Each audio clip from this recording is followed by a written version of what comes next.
Hô hô.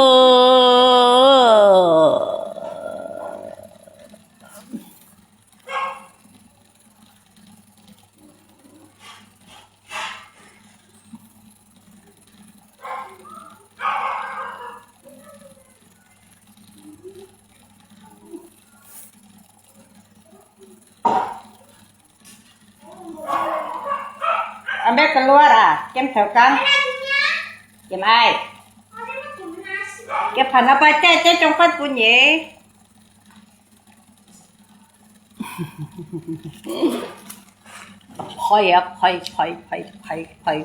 Phai. Inci gue. Dewa.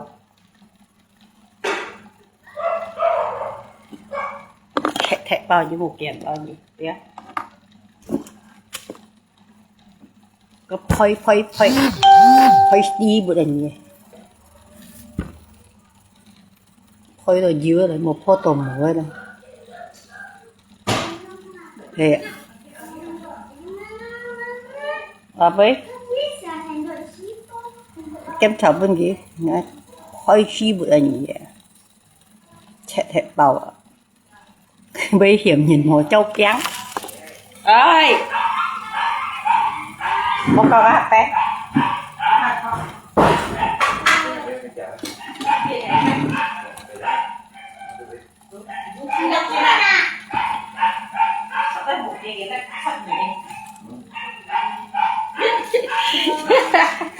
hả ghê du xuống chậu hay mà hay là liều chân hay hả thế bao như một kiện to như cái cô vậy thì bác em yên cho xí lô xăm nhẹ xí lô anh đi cho xăm nhẹ xí lô người du lô cũng cao ở du xe phò ở du xuân chi người chơi như một kiện to một nhịp ơi một chi bài hoa tiêu ấy nhỉ bên bậtของkhét nhỉ nè hả gì một chi bài hoa tiêu một kiện ta khét này hả bây giờ tên đó chả nằm chi nhìn vợ mẹ tùy treo thế cái đó sắm pa liêu đi hả hả tên to pun anh mẹ tùy treo thế nhịp bây giờ tùy treo nhịp tiếp thì một kiện to cái như đó chả sắm pa liêu chả nằm chi nhìn na hành một xe phố ở một kiện to hành một xe phố một văn vật bây giờ tùy treo nhỉ hết chín một chú nằm chi nhìn nè sau đây juga con mày chơi ba mày trong cái xí lô xăm nhễ xí lô ngày xăm nhễ xí lô ngày du lô cô một kiện tông ngày du xe phong ngày du xuân chia chung nhỉ phụ lót chơi một nhìn ơi một chi phải hết tiêu bây giờ tui chơi như một kiện to tiêu như bây giờ tui chơi nhìn tiêu nhìn mua hướng phải bộ cái như cha mẹ một bún xin trong bây giờ tui chơi nhìn một xa lắm nhìn hết tiêu nhìn em nhìn tiêu to để tiêu nhà mẹ tiêu to bây giờ mẹ tui chơi nó biết cháu xăm giấy xí lồng hành răng nhia một kiện ta lô cung déo xe phộng chá xuân chi liông chá hết trong nhia mồ nhìn ôi chưa có xong hả chưa có xong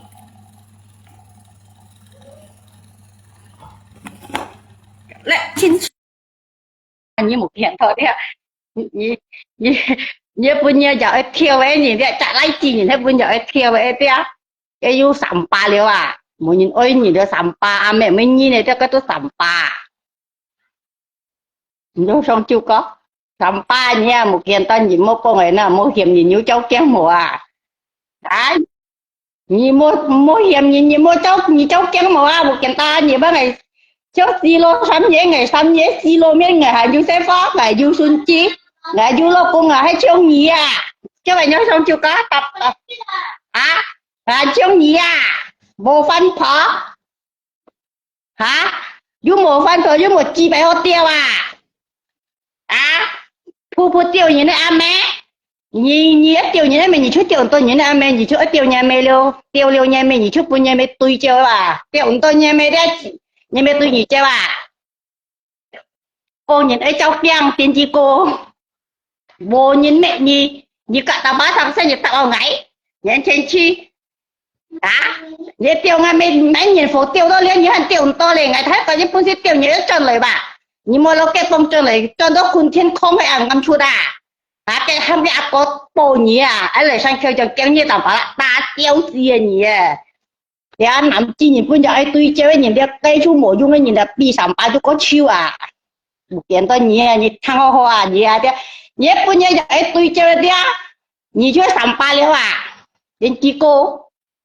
啊，你 top 就讲，你看看就讲。你妈你啊，你个钓人咩？你个钓上岛阿公个咩？钓我大把个咩？个钓我咩？钓cái我是路嘅姐阿咩？今年阿咩嘅嚟钓啊？有啲钓唔多，就嗰啲嘅钓嘅咩啊？嘅咩钓唔多都半嘅咩對焦啊？我聽講佢冇見到唔知賠女啊？你把我帶我師傅哋ไม่師傅嚟清燒你啊？你這個釣嘢咪用師傅人嚟咩？你冇講？à một kiện ta nhiều mà con chưa lấy là nhiều mỗi chân con nhìn anh nga đã vô mấy tên gì à đi đọc chiêu liêu à nhớ tao ngấy nhớ trên chi nhớ té sang sang nhớ tao ngấy nhớ cả gì đó không có ai tôi không thở nhớ tao ngày ngày siêu nhỉ à một khi một trăm ban chất gì tao ngày nhớ mà tao bao giờ tao ngày nhớ khen tao tao cũng con nhớ ấy nhiều hồi nhớ mà cái tiêu cái mẹ vậy nên ngày mỗi nhớ cho phải qua mẹ bây giờ tiêu chu mà à你出某不去钓，你那没钓，你去钓你没了，干你没还给他钓你没给别啊，不钓某钓你没就你没去钓吧，还冇见到，也是碰球上班，你咧上班不带到在南京，你40岁呀，50岁没了的，本就爱对照继续上班了，南京人的，冇见到的，你莫讲啊面3年。trong cái xì lô xăm nhé xì lô ngay miếng trong xăm nhé xì lô một cái ta là vô lấy chi vô mấy chi vô sửa nà ngay trong gì à bộ chi phải hốt tiêu cái tiêu nha mẹ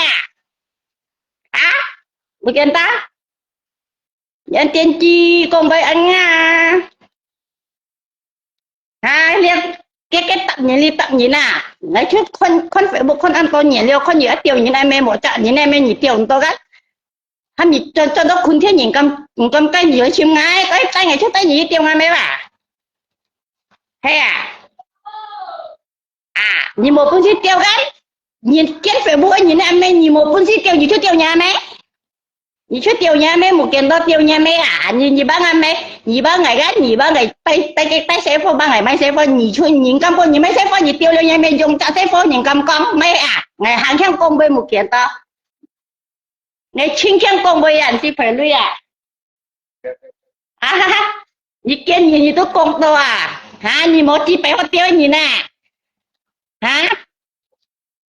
nhìn ba ngày mấy trong xăm nhớ xì lô ngày mấy trong xăm nhớ xì lô ngày vô lấy chi vô mấy chi một kiện tao ngày liêu hạ xuống là ngày hay trong nhỉ à ta siêu chúng ta khổng chiếu à liêu một chi phải hốt tiêu bắt khổng phải một cái khét hả bữa ăn mệt đi treo hả anh khen công bay hả ngày ly ha ngày chìm xe ngày phục cứ cho xe liêu cái con ngày mấy câu phải bộ một mấy tiền chi mà tiền á chứ có tiền chi ba một trong con nào một chi phải hốt tiêu cái ngã chiếu à nhỉ à những cái muốn ăn ai đang ở bên liền mà sao muốn nhà ăn bộ chuyện muốn tôi cả những muốn ăn đúng bộ chúng anh là con nào muốn tôi à chẳng tiêu những cái ăn mẹ à với muốn nhà ăn của những tiêu hay cái gì đó hả một cái ta những khăn khét những khăn công ấy tiêu những hàng ngày biết công rồi gì tiêu à như mù kia anh tôi biết chợ Nam京những cái 70 lần xe đi bộ phận bộ cao cáiกันแต่นกปุญญาตุยเจอได้หนิตื้อปี38ก็ชิวหนิน่ะเดี๋ยวปี38ชิวหนิน่ะฮะเห็นบ่แกโมไม่รวยเซ่โมมาไม่นกคงชิวอ่ะชิวเก้าcái lúc ta chiu trong ta lo ngay chiu mày cái hành du cái video ấy tôi lo yang nhớ tiền chi gì nè hả cái nghẹn tọt online chút nhiều à tiêu chí online là một kiện ta lót chụp với những con tiêu chí online là nhé để như tiêu chí online là mỗi tiêu cái chúng nó siêu trung và nhé mỗi tiêu à như này mấy tiêu ta tôi tiêu nhà mẹ một phụ nhị tiêu lên nhị tôi phòng chưa lý ha thế sản xuất như nè vậy khác còn bấy ngay bên trong xì lồng này chẳng có nhỉ à một kiện ta là hành du lấy à hành du mối à cái trong nhỉ à một nhìn cái à nhưng mà có gì ai lấy ai bán àอะไรไปก็ไปเอาไปอะไรนี่กองนี่ก็อะไรเอาไปอะไรน่ะนี่ช่วยแล้ว几百年没本事丢啊！你咋几百年都没本事丢，没见到你公园啊？75岁你咋几百年没本事丢嘛？怕忙些看到人忙些看人变成看到几百年没见到的，那的你都变空气啊！啊，你赶你上山，你赶你那老公上山，你也等你那番跑啊？à nhớ tập nhìn cái văn phố à anh trên chi à nhìn hết bữa nhìn tập to đi tập bữa nhìn đi nhìn với chi liêu à ngày chung mới thấy nhìn tóc kêu liêu ngày mới thấy nhìn tóc kêu liêu à lấy chọc cái bữa như vậy con ngày lia nhớ lệ ngày anh chăng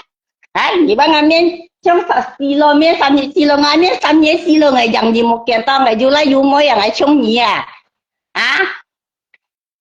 lo chiu chung à mấy mày đi về xe à mày đi hạt té à chiu có lúc của nhìn con à nhưng mà khoan ghé dùng cái video lúc của nhìn con à nhìn biết chiu đi một nhìn một kiện to một chi bữa tiêu giống ta chiu chung ẩn lên cái thế là vì phải cái nhìn bác ngày miếng trong sân nhé xí luôn ngày chẳng có gì à ngày du lại du môi à du xuyên cái chỗ như một kiện to à một chỉ con có chi phải một tiêu có chi phải à chẳng tiêu như này mấy tiêu tôi như này mấy chút tiêu nhà mấy liao kiến tóc ngày trên keng cùng với anh à với cả con sau có bên ngày trên kia chỉ cái hiểm nhìn cháu kiêng mày cháu kiêng một kiện tóc nhìn mình dù anh kiêng một do như chẳng có gì gì cái không chỉ phải đi bằng mấy tiêu nhìn em mẹ hay nhìn không chỉ phải tiêu nhìn em mẹ tiêu tôi tiêu nhà đấy một kiện tóc xin lỗi cái là anh cái trên cho nó chưa có gì lắm cho nó tay của nhìn con lúc ta siêu chung thì ta siêu chung cái hạt cái lực của nhìn cả con dù mấy thao cái khi gì một chi béo con ấy gì đó một chi béo tiêu ăn cái mấy nhóm lực của nhìn con béo ngày chính khen một kiện tôi con phải bên ngày bấy khen à anh nghe vậy cả con ngày chính khen còn anh nghe những con gì kia ngày nhiều ship kia hiểm nhìn ấy con là một kiện to sen trâu khen trâu hồ rồi sen đi đến cháu rồi ngày bia nhìn mỗi nhìn ơi nhìn tia shit y shit làm sao dù nhìn ấy bây giờ ấy tôi chơi ấy nhìn tia nhìn bây giờ ấy tôi chơi YouTube đi sắm có chiêu thôi chứ sắm có chiêu có sắm nhìn nhỉ tia tiêu chiêu mà cái Facebook cái ame chiêu có ame nhỉ ấy tiêu toàn tòa cũng cái ame nhỉ tiêu ame nhỉ tiêu ra tầm phải là cái ame nhỉ tiêu nhưng mà sao mình nhảy tiêu luôn anh tôi cho anh em một phần chiêu vậy cả nhiều xong chờ nhảy tiêu cái không có ai chế anh em gì hãy tiêu nhảy tiêu to gắt nhảy tiêu tôi nhảy tiêu nhà mẹ liền nhảy tiêu luôn nhà mẹ mấy bữa nhảy tiêu nhà mẹ tuy treo kiện ta gì bữa nhà mẹ tuy treo nhỉ nhảy tên nó bữa giờ tuy treo đấy nhảy chút tạm ba chưa có cái gì bằng cây đâu nhảy kí tẹt cao nhiều vô cool mấy tiêu liều nhau phải bỏ tiêu như sụp mèo nhiều chú nhiều một kiện to kiên trì phải gì chỗ ít tiêu con có chỉ phải nhà miền đi phải nhị tia nhị trên tôi nhị phát thay chỉ phải nó he chuyện phụ bị tiêu chiêu có tập cái chỗ tiêu tôi đào bị trên máy bông quay tóc bị tiêu game tiêu đào bị trên đây mấy cái nhắm chiêu tập cái một phút tiêu cái có cái tiêu thì đang ra mẹ ngày mất thanh gì liêu tiếp thì phải ra ngày tôi mất thanh gì tao bông quay ngày cái mất thanh gì cái con mà phải bụng nhiều câu ngày chung một cái câu phải bụng ở mấy bà ngày cho lượng trả quân một hàng ngày chung mấy bà vậy đến ngày li câu ngày câu phải bụng ngày chúng cả mấy con là ngày con nhanh phân cây thì khen ngày đó nhảy khen liông giá liêu thế liông bông cái bữa giờ thà tao bông bá nhiều ho nhịp tiêu game téo nhảy anh khen mà thằng nhịp bún xít tiêu gì một cái tao nhảy tiêu gì cho lại người ta nhịp tiêu diện người ta diện chuyện bún nhịp tiêu ấy bún xít tiêu một bún xít tiêu một kiện ta bún xít tiêu một bún xít tiêu đấy một kiện tao nhảy hết tiêu ngang mấy nhỉ trơn lại tay nhỉ tiêu nhảy bún xít tiêu nhỉ một bún xít tiêu nhỉ cho chặn nằm trên nhỉ có chuyện nhỉ bún giờ tôi chơi nhỉ đưa nhỉ đấy giờ tôi chơi nhỉ có phẩm bạ nhau bây giờ nhỉ nó nằm trên nhỉ nhau bún giờ tôi chơi léo bu giang cô dân bang do ai mới chết là một bún xít bún giờ tôi chơi nhỉ một kiện tao nhỉ biết tiêu đi mà một gì chuyện cái tiêu nhỉ này tiêu nhỉ này mày nhỉ bán hoa nhỉ này mày bún nhỉ tiêu chỗ ba gì chỗ ba nhà mẹ bún nhìn tiêu liêu bà tí nhìn nhà mẹ bún nhìn tiêu nhìn cho cái này khó là một kiện ta gì cái nhà mẹ bún nhìn tiêu nhá nhìn đứa kia mà cho lấy gì giống bự giống trận nhà mẹ thấy nhà mẹ bún nhìn tiêu nhìn cho cái khó nè nhà cái lấy tiền mấy tiêu như này mấy mỏ giờ đi thay nhìn tiêu cái mấy gì mấy cho cái này con nó cho cái chậm coi của nhà một kiện tao gì xin khen à anh à nhà mấy hành sang sang à nhiều một tiêu như này à mẹ à xin cho làm cho chú coi nhà mấy hành sang nhiều một tiêu như này à mẹ à một kiện tao chú sợ nhà mấy chút bữa nhìn tiêu nhà mấy chuyện được ai con nhìn nhông bén à ai con nhìn nhông bén à nhà mấy bữa nhìn tiêu à cho cái nhà mấy chuyện bữa nhìn tiêu nhìn chưa nhông bén à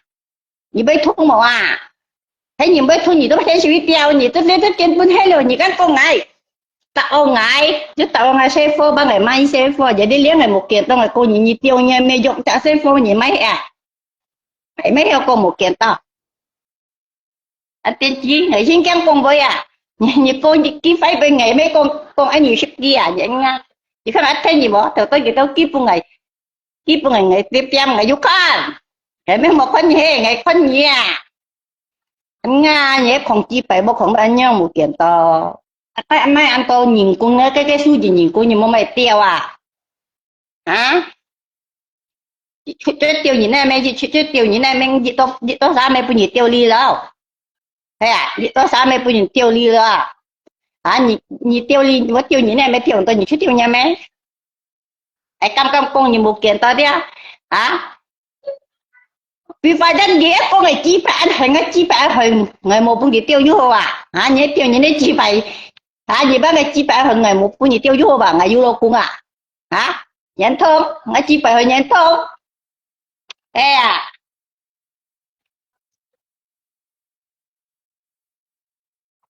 cái mấy chuối đó à số ha ấy thêm nhìn cho thiếu đối trọng không là nhìn tan sản nào mấy dám miên mấy một trái nhẹ là cá gì như thế mấy à nhớ con nhìn cháu kiêng một cái to cháu kiêng bây giờ một khai kiêng này cho thay trái kiêng của cháu à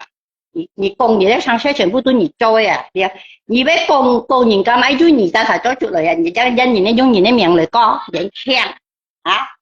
hả một cái ta à mấy hạt tiêu mà một cái ta hả giờ hạt tiêu như nam em mà hay nhị hạt tiêu nhị chút à bây giờ mẹ phụ nhị tiêu tiêu tôi nhị chỉ kinh lời một cái ta một tiền tiền nhà mẹ tôi nhị tiêu gan tiêu tôi nhà mẹ phụ nhị tiêu một phụ xí à đi à nhị chút tiêu ghé hết má nhìn tiêu chưa coi ghé coi lâu má nhìn tiêu nhà mẹ cái chút tiêu liêu mẹ cái chẳng má nhìn nè tiêu như nè mẹ liêu cái tiêu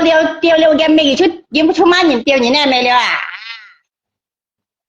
xin cho na vì phải đây ngày chỉ phải ngày một cái nhìn một ký hoa ngày vô lục cùng à chết cùng là cùng tiêu à biết gì nhìn một cái chuyện à thế à nhận hệ rách anh kêu coi nhận ta liên nhịn chú hay lia hắn đôi một sự kiên trì phải nhìn chú anh nhau liêu vì phải chăng sự kiên có trì phải à tên tôi sẽ không có trì phải thì tao siêu chung à mẹ để mấy anh nhìn các con á cái nghe tật còn lên chút gì liêu cái chơi mẹ phải mua mấy cho à mẹ cho à hành nhé phi đấy chuyên môn một cái ta hành chú xe anh á cái mình gì à to lưu yang eo thiệt là phê yeah à nhìn cả la sợ hẳn biết chung gì à nhìn la sợ biết chung gì à hay là nhìn má lung chung gì này à mẹ tiêu nhỉ này mẹ lung chung biết chung gì à một chi phải tiêu đứa lợn chiêu chung à lợn chiêu chung phụ phải bộ cái phỉ là cái còn mấy gì à yếu gì nhỉ sang trẻ nhớ sang à hả nhớ sang trẻ một kiện to nhớ con nhìn mấy chú phải nhìn một con nhìn bút trời tan xả chú lợn chiêu chung bút nhìn con một tiêu nhìn này à mẹ nhìn này mẹ một tiêu tôi nhìn chút tiêu nhà mẹ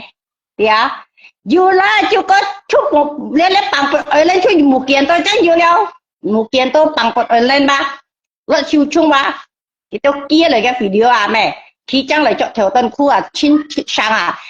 tôi lên chút liêng như chỉ bảy mấy nhìn một kỳ đi à hả nhìn mấy tiêu lia ở dùng mấy thế nhiều à thế nhiều tôi kiểu mấy thế nhiều đi á đi luôn nhìn nhé mẹ ngấy anh trên chi ngày một mình nhìn nhé mẹ ngấy tặng nó sẽ phô tặng con ngấy nhiều cả tặng bảo sang sinh nhật con là mấy gì ngày mẹ nhìn mãi à hả để tặng anh mẹ tặng nước chè tặng hai hi vào một kiện to tặng chè tặng hai hi à nhiều tặng anh mẹ ngày hàng có hiệu tặng nhà mẹ à hả nhé tặng anh mẹ đấy ngày hàng có khen tặng nhà mẹ à một kiện to đấy như chú chất tiêu như này mẹ đấy như chút tiêu liêu nhà mẹ liêu như chắc ăn phân tiêu như này mẹ à cô như tiền một kiện to đấy nhị đấy nhị tiêu liêu nhà mẹ cái nhị chút tiêu như này mẹ à tiêu tôi như này mẹ đấy à tôi bằng quát ổn lên vào à chính cho nó bị không cách cái số bên sau gì bao gì sư phụ ăn hồ à thì cái sư phụ cho chạy bắt theo chúng chèo thì như lá sập sư phụ chút tiêu như này mấy sư phụ à thì sao mà con gì đấy phân phối ổ bể sư phụ cho ngàn vô cái xin gì à ngày ngắt cái cả hai ngàn vô cái xin à thôi thôi như này chỉ bảy con à mà cái thôi chỉ bảy con à mà một phụ nữ con là chỉ bảy cái đó không chịu à đấy à thì sao nó lọ siêu chung cái gì đó như mấy tiêu liền nhỉ à như một kiện to nhớ con ấy chỉ phải nhìn kia nhìn đấy fan phổ đối với nhiều con chỉ phải kia nhìn đấy fan phổ nhớ thôi nhìn đấy chỉ phải con anh nhớ là sắp nhìn à tay nhìn là dùng cây nhìn đấy fan phổ nhìn dùng tân khu bể hạ con cái chỉ phải một người con ta dùng lợn trái vịt con là nhìn biết tiêu li mà cái cam con nhìn biết tiêu li à một kiện to cây nhìn đấy fan phổ à mấy tân khu bể hạ bún gì à ai hôm một bún gì mua rồi nó dùng lợn trái vịt con nhìn biết tiêu li mà à nhìn biết tiêu li mà lung chung anh trên lung chung anh trên phải buộc cái tia hay mọi nhà là sặc xiông à mỗi nhà ăn là sặc xiông à bây giờ ai tôi cho nhìn chút bị sắm ba chiêu có sắm ba nhìn à tia nhìn cái chiêu có sắm ba nhìn à nhếp cái bù cho con pi nhìn chút có tôi nhớ hiểm nhìn một kiện ta ngày siêu nhìn à nhếp chiêu ấy chết tôi nhìn cầm con nhìn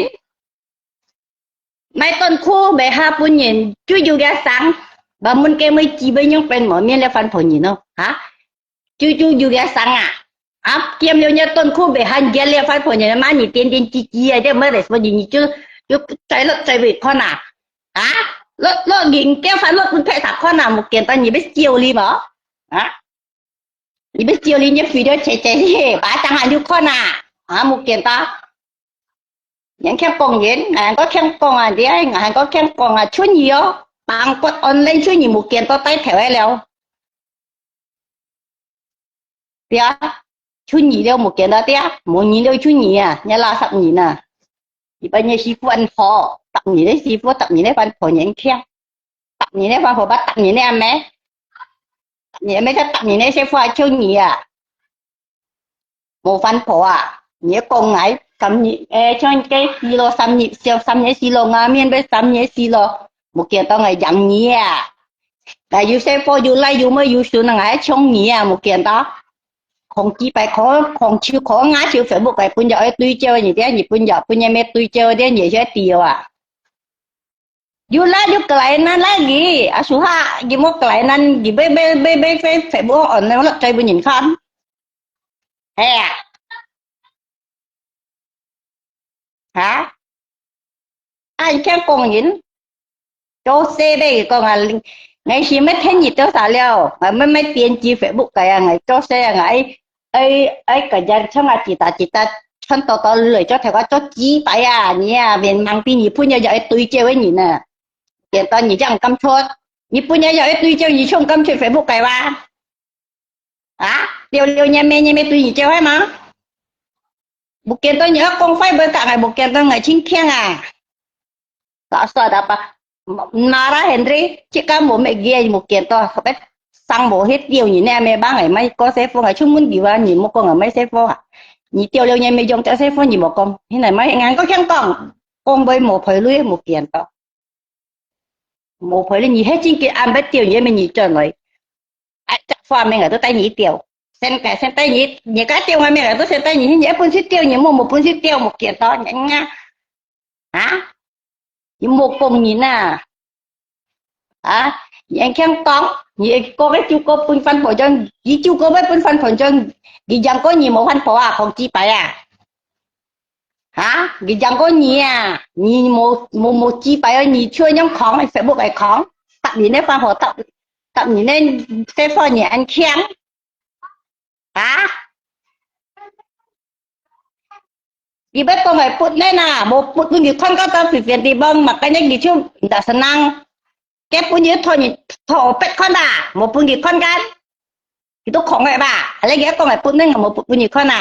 anh nhìn ngày mấy con kia phiền thì bông cái con kia mấy giờ lại cái không chi phải à một bún xí tiêu chi phải một bún xí du chi phải hoa tiêu đấy nó không chiêu à tập như này phân phối gì san à tập như này phân phối gì san à 你按看大公哎，看个你年成功，你不你说你都老买种加工加点年轻，看你莫过你他妈啥干啊？他妈你买你们你莫看到了，莫看你要莫见到，还真讲到你打工费被你讲紧哎，你十几啊是哎莫见到的啊？哎，出门你话莫见到你到啥没不你丢脸啊？啊？Khi con ở chùa nó ngã nó hành trẻ trẻ à ngã nó hành chả trẻ trẻ à ngã xuống chi hành lông chả ngã ngã hay cho nhìn một kiện to à nhé con ấy ngày con cho nhỉ nhỉ tiêu liêu nhỉ mày dùng chả sẽ phải nhìn cầm nhìn này mấy nhìn cầm con mà có kiếm con một kiện to nhỉ anh nha ya nhỉ ya dia nhỉ hết tên nó punya giỏi tôi treo chả nằm chi nhìn dia nhỉ punya mẹ tôi treo nhỉ chú chín trong sầm pa liêu à sầm pa gì đấy sầm pa mà nhìn cái dia ăn mỗi giống luôn nhìn hầm bây giống tôi à 你连某种日本人对焦的，你就比上把手都忙改了啊！啊，手都忙改了啊你啊！你们讲标啊咩呐？给香港啊，这个叫理解个咩？韩商人咁叫你标，冇记得？你们在标个咩啊？啊？人咁叫你标？因你还没不你丢球，非不给干人家到这不你丢球啊？jadi你骂人家你就去这。tiêu nhà mẹ tiêu nhị chết tiêu lâu nhà mẹ nhị chết tiêu nhị nhà mẹ leo tiêu lâu nhà mẹ tiêu một tiêu tôi nhị chết tiêu nhị nhà mẹ nhà mù chung ấy nhị là hả mẹ hành sang nhị mà nhị nhà mẹ bụng khai nhà mẹ bụng khai một cái tôi nhà mẹ hành tăng à mẹ mù mẹ nhị sắc bộ bao thôi mẹ và tiếp theo nhà mẹ biết bụng tiêu nhị khi cái này con à nhị cái mẹ tiêu nhị nhà mẹ phải nhị bụng tiêu nhị mẹ khi cái này con một cái đó con nhà mẹ bụng tiêu à nhà lấy mù chung ở lấy chi à nhị不是某人爱你的，你某人爱你的，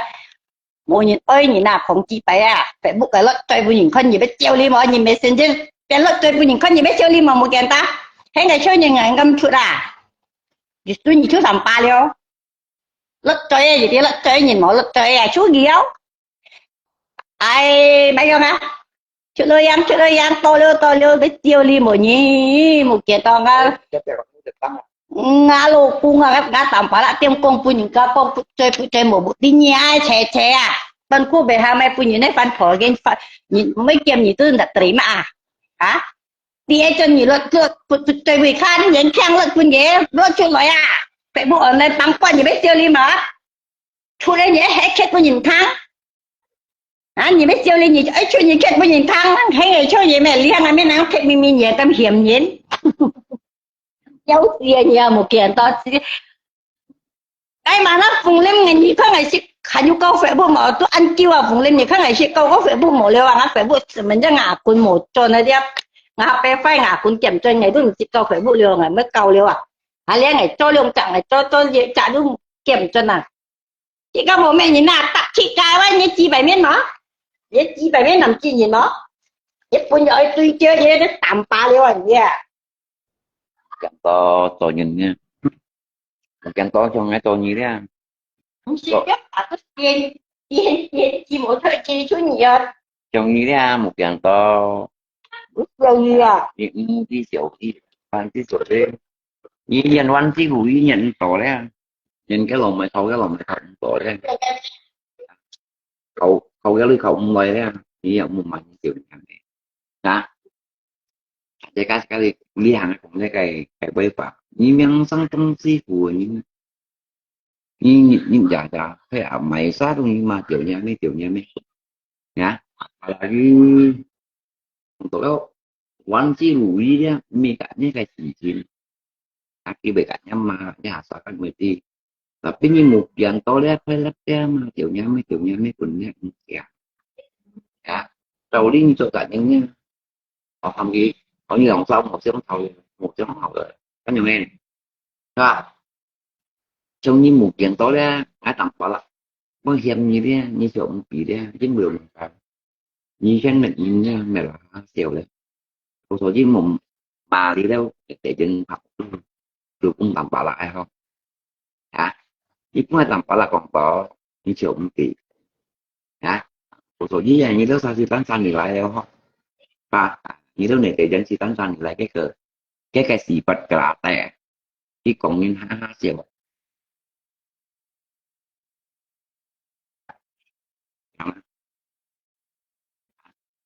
mình chào ra cái chúng ma thèm đó anh kêu chuyện nha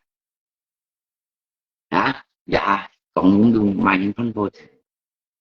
mai những tiểu nha mấy hả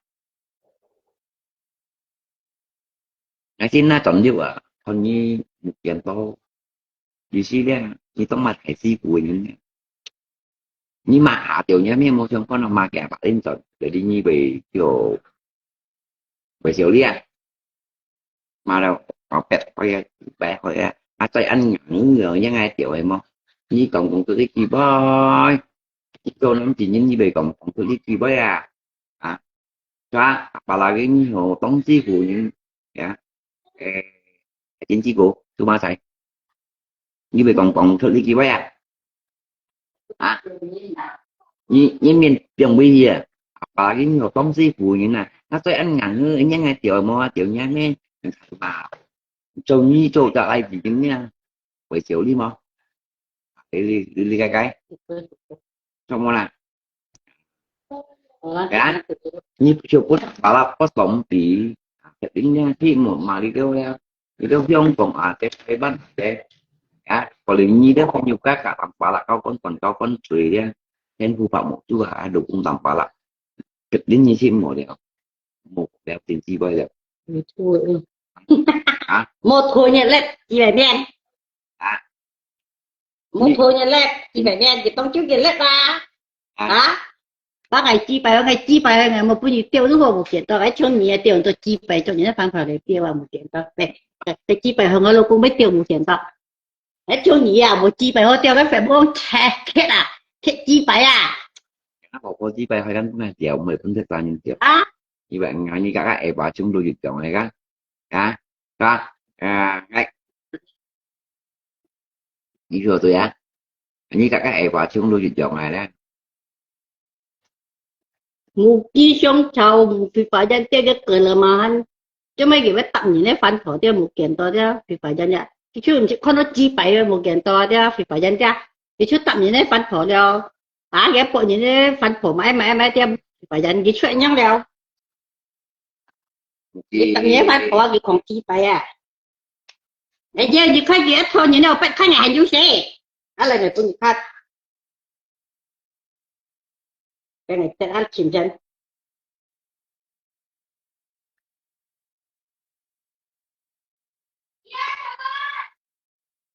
chế ở một tia buổi chiều như sẽ cái tính chi với là số bị nên mua chẳng có cố lại không được con buổi chiều ngày cố lại thì đông mùa mà thà lạ con ngầm biết cố lại ta hạ thì tha ho biếu người đeo ý thôi nhìn lên nằm chi nhìn này dạ dạ kiện tôi có ít thuộc với bên kia đi cả đà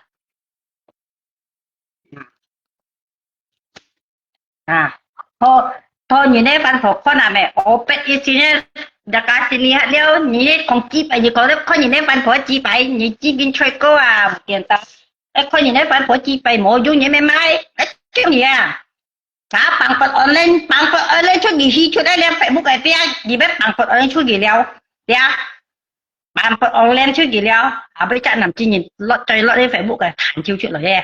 tiêu lia nhìn một kiện thôi tiếc công ty của liên quan có phải nộp có chi bay còn này không tiền đó cái chi phải hồi nhớ một bài bunyi con nào một kiện tao cái chi phải biết hình ngày một bunyi con à chi phải men gì biết tiêu li mồi lấy cho hắn tông chi phu con gì nó chi phải cho tiêu gì nó ăn mẹ liao để tôi ham tôi tông chi phu gì chặt cho bằng thùng tôi biết cho chết đó chứ thôi nhìn nó chi phải phan phối chi phải con chứ biết tiêu gì nó ăn mẹ tiêu lâu gì nó ăn mẹ chưa biết tiêu gà mẹ nhớ chi phu nhìn này món ấn con trong đấy một hộp mình on nó mình on nhớ tao đấy bao phùng bao tuổi trong tôi tê mô cái phùng bao như muốn on nhớ cho chết phu nhớ cho chết phu nhớ gì muốn on nhớ cho chết phu mỗi gì chưa biết tiêu vậy còn những cái phải cứ rồi một những cái muốn điều tôi nhớ sao vậy khi mình on nhanh những cái còn cô trọ thì đây cái tên có còn phân hồi chi phải đây chỉ cái để đi lên cái phùng bao đó toàn có đó từ đó phân hồi chi phải mô con gì vậy là như cái đó tùy đó văn phòng chỉ bay mò đó bao không bao tuổi thì cũng gì đấy sau coi làm gì như nó à sau coi làm gì như nào đó như một kiện tối đó như chân bánh nha rồi nhìn nha nhãn tiền chi à dính bữa mà cái nên chú xí lô mi cái phi có vẻ về phiền tì vong ngày ngày chưa thì chỉ mong chỉ con nó nên mong cái chỗ bắt đi cái bắt con nó cái kêu xí hết kêu nên số mà phi từ cái chỗ công ngày một dia về phiền tì vong kỳ tu tiên quân tu chỉ con nó bắt chi phải như nào dia kêu có bắt tiêu chiu à ai có tiêu như nào mẹ ya là như nào không phải bây chỉ phải lên một kiện tao ăn nha trong như tôi không thích cụ trong đó xử lý không kêu lấy xử lý như trong mà sư phụ à miếng xăng à phải ăn lần nữa bây nhung chỉ miếng xăng như cậu bé apa island tu ambil tiu ni ame apa island dia tu ambil tiu ni ame apa lagi sokong tak sifu nya me buka hera tiu ni ame như số lan quỷ còn với anh gì trả đi gì rồi nhá mỗi cái như lan quỷ đó tôi trả lan quỷ như nhá còn với anh gì trả đi gì rồi con mặc cái hồn na còn mặc cái hồn na còn như tôi mà sư phụ sâu sôi mà những kiểu nhái mẹ anh như mấy chi bé học phải ayo tôi punya sok tu ah tu cak an teta pai tu mai an di tanah ah công wa cứ anh chứ công nhìn xem công gì à tapi dễ tặng nhìn thấy văn phó như một dạng tối ra còn như là kalau như ra chỗ tại những nghe hiểu từ ra xe cái còn những bóng nghe những cho những trọng từ cho những trọng từ đi chuyện chơi tiểu như ame đi chuyện chơi tiểu như như ra ame cho những trọng từ như si còn nhớ cái hàng cái ly vào hàng từ lời này soi với những cái ly vào hàng từ hàng đều quy tắc cuma saya tanpa laksa cuma saya itu di poin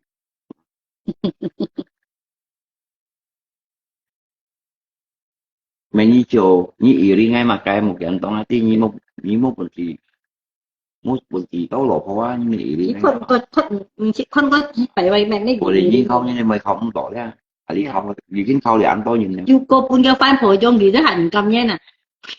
à sao chiêu cố fan phổi mới dùng gì chứ à thế à để mang chiêu gì dùng to ba mẹ tự chiêu à thế à chuyện to như chi phải theo nhà này sẽ sệt mày mày ngắn không phải như sệt mày mới nhận tỏ sệt mày mới tiền là chịu xí ra ý là bảo là họ sao ý về họ được lộ vào mà nên là nè như là họ thiện vốn nhìn là họ nhiều mà sao như một chuyện to quý con nó bề chéo mấy cũng như về kiểu đi mất quý được con nó bề chéo léo một chuyện to như cái phải những như dùa như lột như nè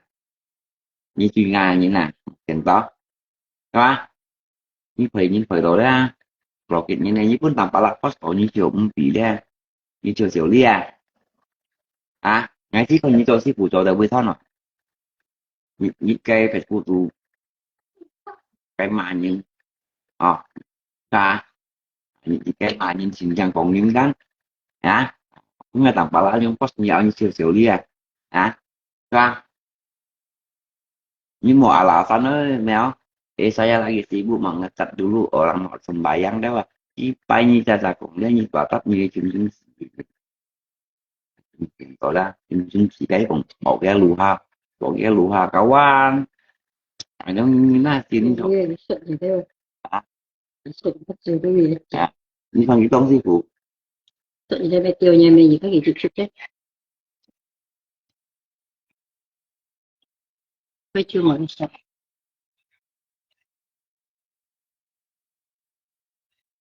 tập nhìn chi phải hỏi đến cái má nhìn chi phải nhìn chi phải phải biết chỉ tiền tôi tiêu á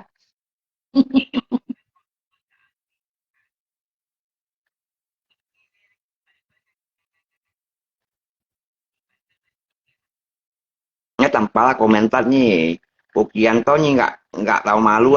salah tiêu gì nè mẹ bố tiêu gì nè mẹ cái sao vui vậy Good.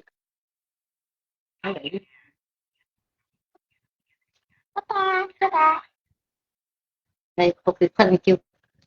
như chỗ trả năm thì những nha không qua đã có chỗ trả lại sao xích bảo mạnh tiểu nha mấy yang itu mah komentar ini kan masalah apalagi Mali Fumo kan ma to thì to từ tiểu cái bài dia tiểu cái obat dia đi makan to ayo ni coba beli việc trong bố tôi liền này tiêu chữ lời đưa lên chỉ phải men tận thọ à bố post kỹ kỹ chứ kỹ làm chứ mà cái ăn chỉ là lúa xanh nhật cắt thì bố kiện tôi những cái gì cao văn của bố kiện ta lúa xanh nhật cắt thì là bố kiện ta những cái gì cao văn của những đức phổ biết anh như nào thì bố kiện ta phân phòng chi phải nhìn mà cô nhìn tôi nhật cắt thì na bố tiêu như này mẹ tiêu nhà mẹ mấy bữa tiêu chứ bữa nhà mẹ tuy tiêu như chứ phải trong sắm pa nào như này một kiện to sắm pa như đi sắm pa mọi nhỉ chỉ cứ Atoliana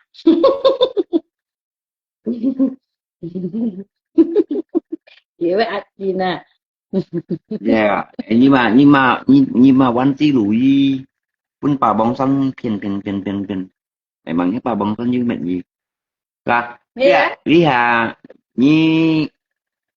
như một phiền tòa một phiền to những căn nhà nè để đi một phút nồi như mày chi pa ăn gitu ya chứ nào quan chỉ lùi về pun pa bong san phiền cái pa bỏ lo như về pun pa bong san phiền nó pa bong san pa bỏ con như cuma saya masih tu yang cái gì đây là tapi dia như một chuyện to đấy itu ya thôi à aja kan jangan gitu Cece sayang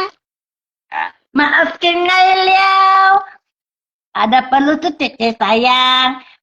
nggak ada perlu tuh nyuci phải hỏi tiêu nha mẹ nè Cece sayang ya maafin Ngailiau li tiếng em chơi vào một to dia một nhìn bungi con dia thì chung mai nhìn maafin Ngailiau dia thì mình có kia nhìn dia phải phổ du học chơi mẹ cầu tập thành siêu chung của nhìn mẹ kiện to ho siêu liền nhìn nè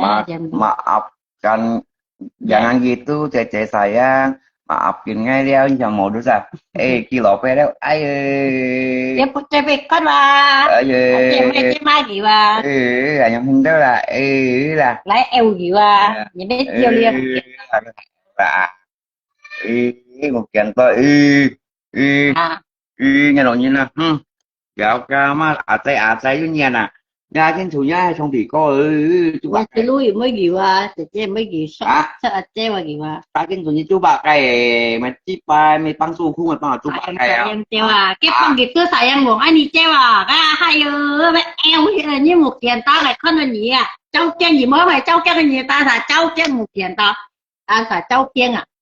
thế nhóm nhân xài giống như kilo phải tệ xài giống như giúp lót lá chứ giống cái chơi thực tập lò phải giống hèn mang tiếng nhà nhưng mà chỉ à cái kia chả lò phải đó mày không xí tệ xài lagi di jalan bà chỉ thằng này cái biết treo đi mà nhưng một kiện đó là trên chiều đi như công nhìn một bụi ti con luôn thế lẽ phải một bếp tập bao này kem chụp nhẹ nhá nó cái gì mình biết chiều gì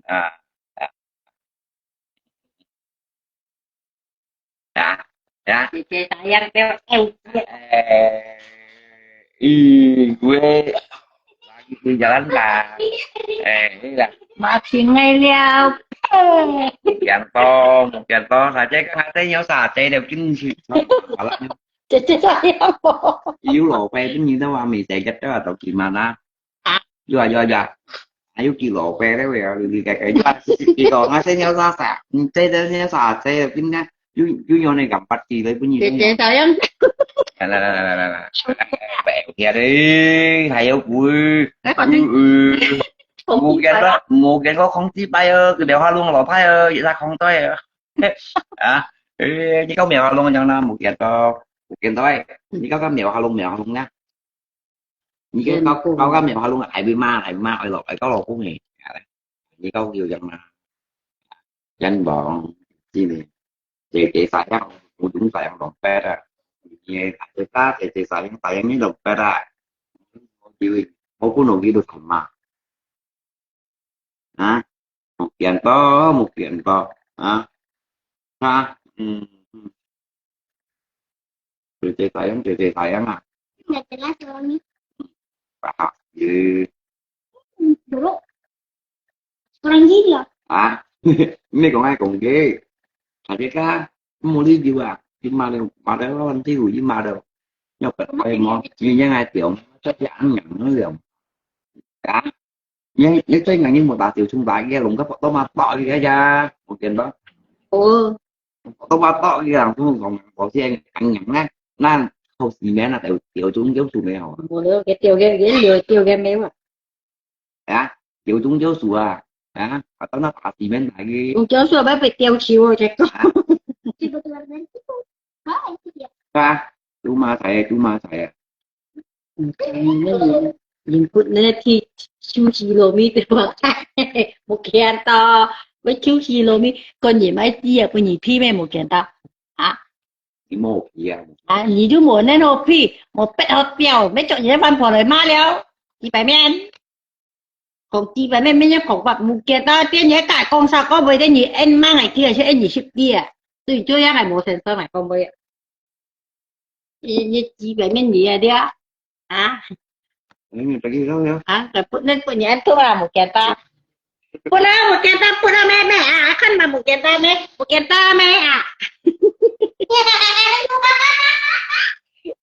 oke mungkin ta pula me apa ne me ta đánh ghét bên đi anh nghĩ khó những cái khó thì những cái chuyện nghe mỗi chỗ nghe dù chỗ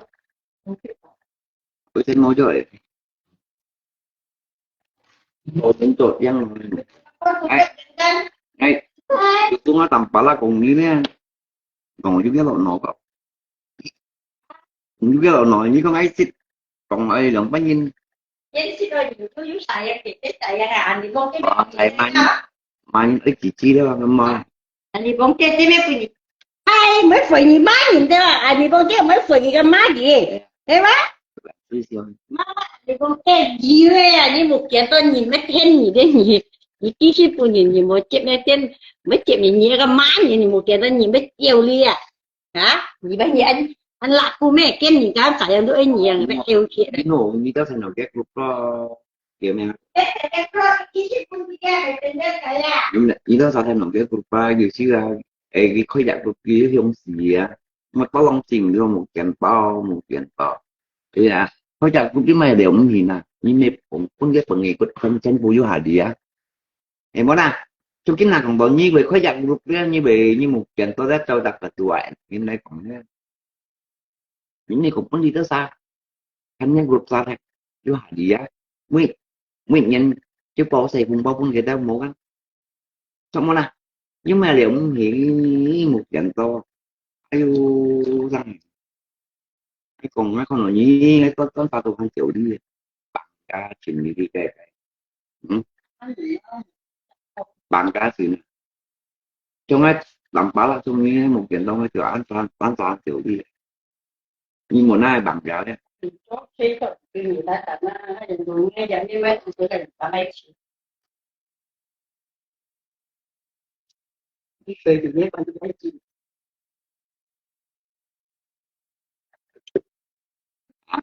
rồi những cái chỗ gieo nó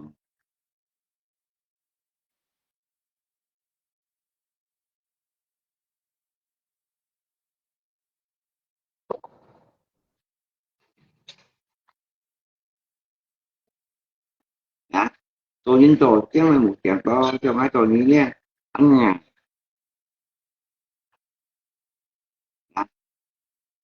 mấy con như chỗ đó những cái chỗ ăn nhà nó chịu đi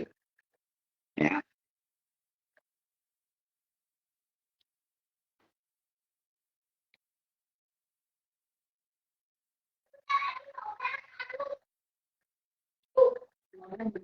mẹ còn nó nào à bên dưới cái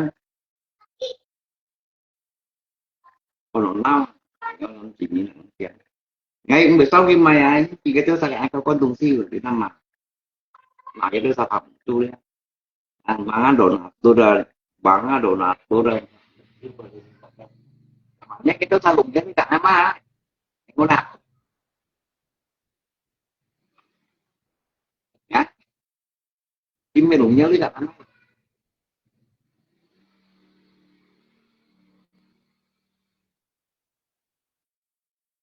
kim mày lùng nhớ lý cả bây giờ cuộc nhà tốt tôi với anh phải mày thấy em muốn nào đi hành nhi đó bên du cái về còn to lòng hai cả tặng phải là câu con này còn với chi con ra cái con hàng con gì siêu gì em nào á miệng lò như một chàng có vẻ phải sampai sampai cả máy tung si nhìn nhìn mà học một chút à kìa tolong ai ni nama pakai dia học một chút à artinya mungkin có seolah-olah kan engkau nhìn hay tầm bạ là hình ya cho cái sĩ phụ riêng bởi mà cái ilmu hitam ấy các cái sĩ phụ ilmu hitam nó những cái sĩ phụ không chỉ bài à cần đó còn mới chỉ nhìn chỉ bài sĩ phụ nha nha những một chuyện đó là những loại sĩ phụ là những cái sĩ phụ là chen vừa còn mới thân màu nhìn mới chỉ nhìn chỉ bài thì ngay cái ilmu hitam mà thì có sao ha tâm mà đi ra thì hả tụi con thân màu nhìn mới chỉ nhìn chỉ bài thì mà em chịu nha mẹ ở đâu cao cao à hả chúng mà xài hả như Facebook đủ ra như khi đó lòng tàu như cha đang xài kìa mày chỉ bay được hành cầm lại cầm kèo đấy mà ôi nhìn đồ cầm kèo đấy là không chỉ nha thì bị cái cầm kèo trở lại nhưng mà bằng cái nhá cái đi đấy đi chỗ chỗ những cái bị biển mỏ như miệng thế à lại chỉ nhìn pin trò xoay ra tiền bảo lại chỉ nhìn nha pin trò xoay ra xích bảo mày tiểu nhà mày ya lại chỉ nhìn nha pin trò xoay ya apalagi mangkau như gặp như bạn này gặp đã mangkau như gặp như bạn này gặp cho anh này khẩu như mười chỉ nhau sim chín mỏ nhau sim cha xì lỗ sim giận mỏ ya anh hỏi cảnh như đại khi măng chỉ ba triệu nha mấy ya xong rồi nè anh còn cảnh như đại chứ măng thì nhớ cái sim chín mỏ măng thì mà những triệu nha mấy hay á cái như mà tổng hát cái triệu nha mấy Nguyễn mỗi cái như ngay về trái xăng thì nó là họ đã tăng bánh với tục bảo anh chứ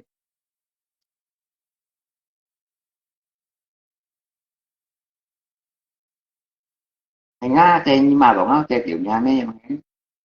tăng bánh nó thôi nhưng bảo chặt vào đó như chị đây người ta là học mình mạo hát để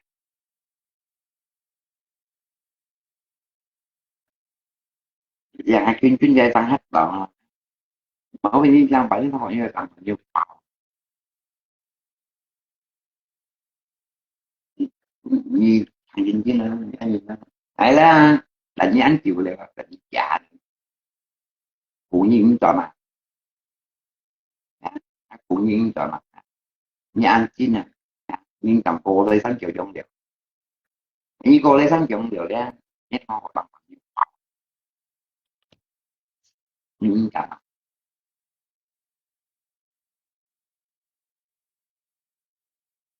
đó những trên mặt những cả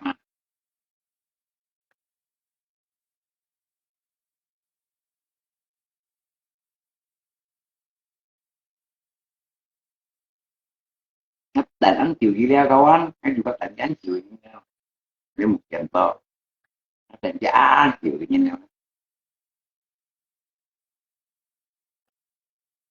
chứ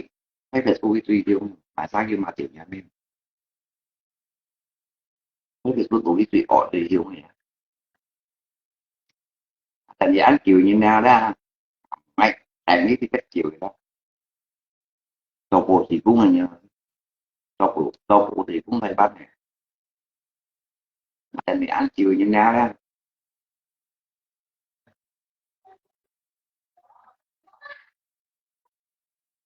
đã như em xét nhiên gặp mặt bao nhiêu được lo ngặt bao nhiêu cái block cái chính cái học quay phải đi giống như theo kiểu ra cung cung của cái phải đó giống như các kiểu đó cái là bị sao đó cái phải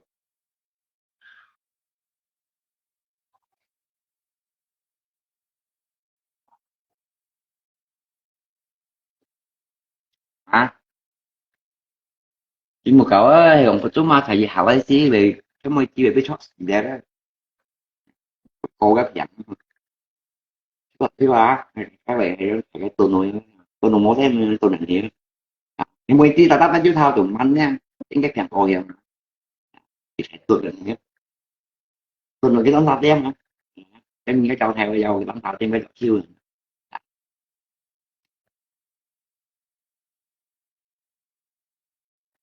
bà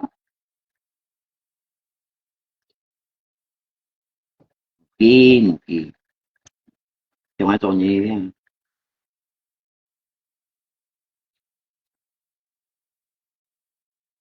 còn tấm quay đây chụp xem nhưng mà bao nhiêu nó họ tôi nhìn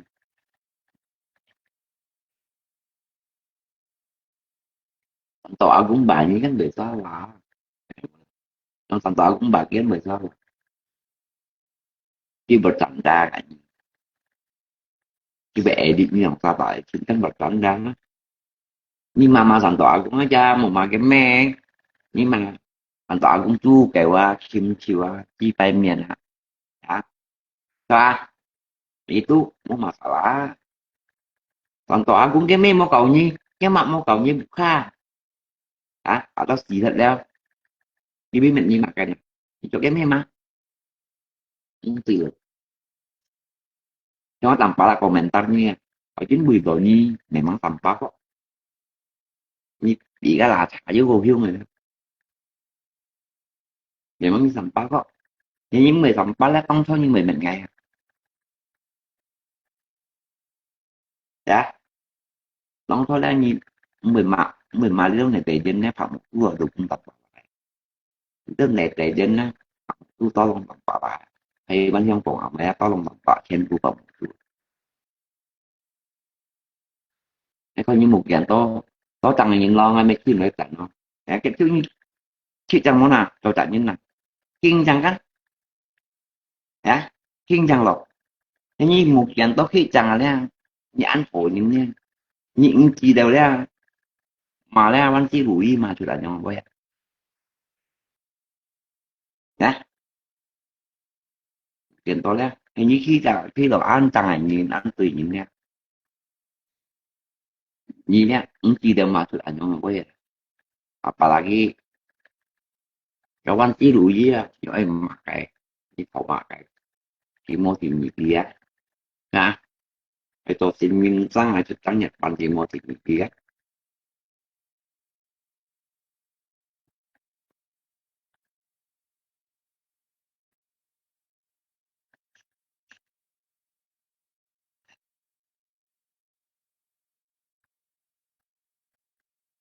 chúng mô chúng mà thầy cậu cũng suy được cái liệu sự tiền nó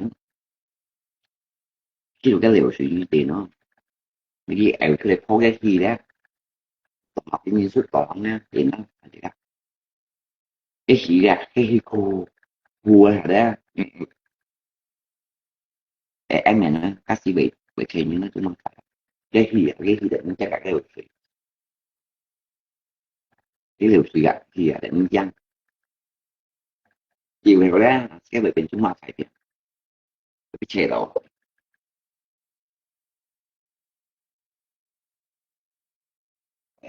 thì những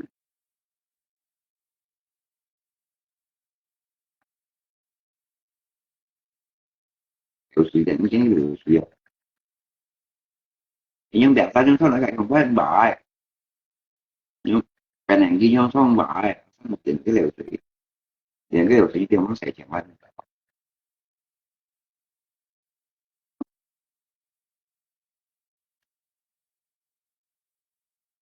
trong một tí nên vui năm chỉ là chỉ ra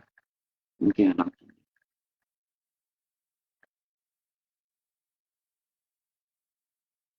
ý trong năm chỉ nhấn nha cái gì mà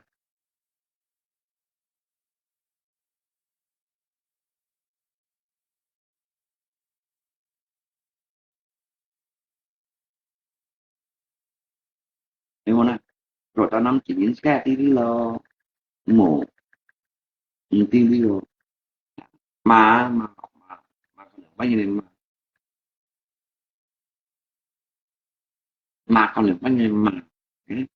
cái mấy giải bên à trong cái mà dưới đó mà đi bộ rồi ngày mà một cái món lộ bột với gặp cái má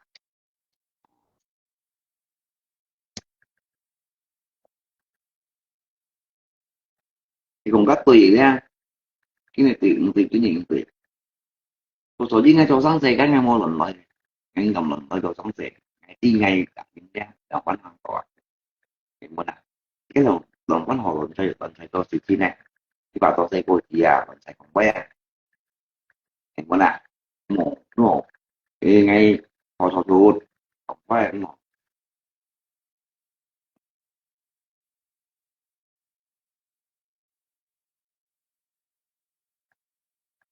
kalau kena liurnya cuma kayak kelantai wah itu ekonomi kongsi itu ekonomi kongsi itu mà thầy dạ nhưng còn mà bà bị nghiệp cái đó hay bà bị nghiệp cái đó nó không còn mình kongsi đó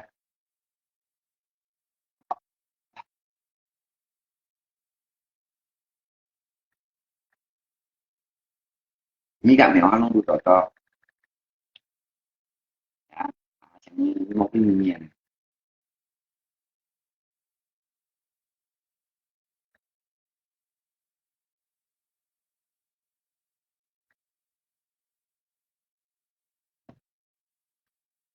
dạ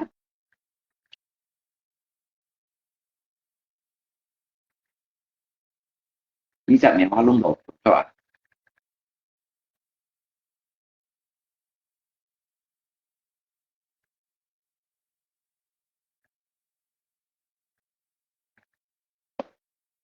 kalau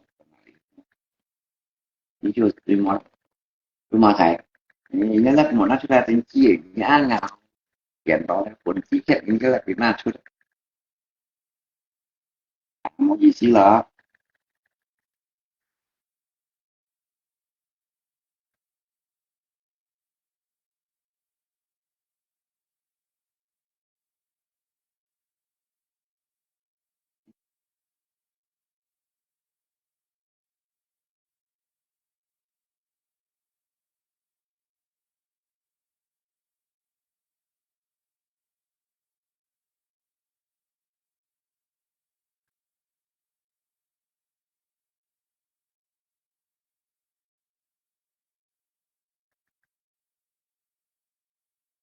một những cái chỉ cách tôi lại mà anh mà những cái bị chọn thấy cô nhìn là tapi dia imanya dia mau sampai cô nhìn itu nah cái mà cả nhân nó bị chọn thấy cô nhìn imanya mau thấy cô nhìn nó kẹt to tàu mà các sản tòa cũng chọn như vậy thì nhá siêu gì cái chỉ cái mà dia aja apa nih mà Labunya di kakak kayaknya gampang men nyimak aja saya terima kok nhưng mà mẹ chỉ cần có dùng mà như là mẹ thì bảo nhá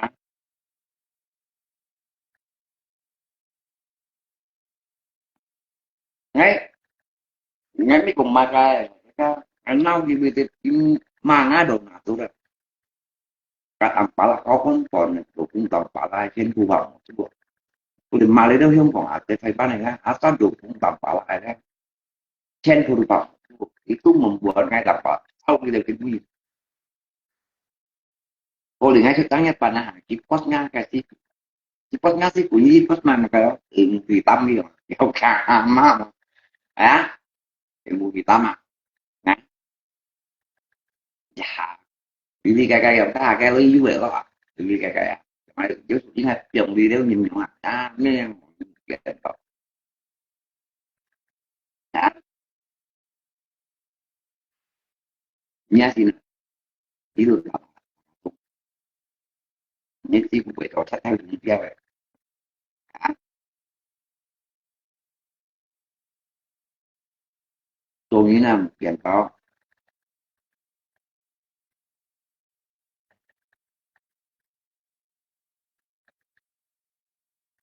tôi nghĩ rằng một những mặt những mặt đâu cái cũng thật là bạn ai yếu tôi theo đủ mô tô theo đủ má tầm bà la cũng vậy anh có vô như một kiện đó mai hả như tôi mà cảnh phải hả tại có cả cái máy còn tay trên khu phòng với đi cái đồ cũng tầm bà la trên khu phòng chứ bố còn cái chuyện đó anh em về cũng tùy ở mà như học một chú ở cái chú mà chú có chịu nhà mình cái chú mà chú có chịu nhà mình chú có rồi vì cái chú mà chú có chịu nhà mình như chỗ đó tí phụ như mà cái chịu nhà mình chăm như anh mỏ một là mình tiền to một là nhưng cho tao gửi cũng chưa như tạ đi một là bởi vì mày gắn ra tăng phải mày tăng phải là bởi vì xác nhận định phạt cũng là tăng phải cái đạo cái siêu như còn làm tiền đó còn bao nhiêu mà đều cái đó ra để học một chút một thật cái thứ mình chạy nhau mình như chạy gì bây giờ mày có đi không mình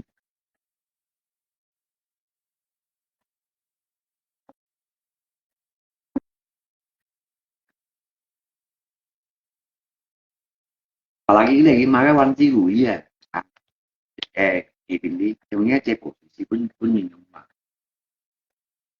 đi học anh ngay lập bala ada positif ketika itu membuat kita juga ada di pendapat ini cuman sih gue lah mungkin kali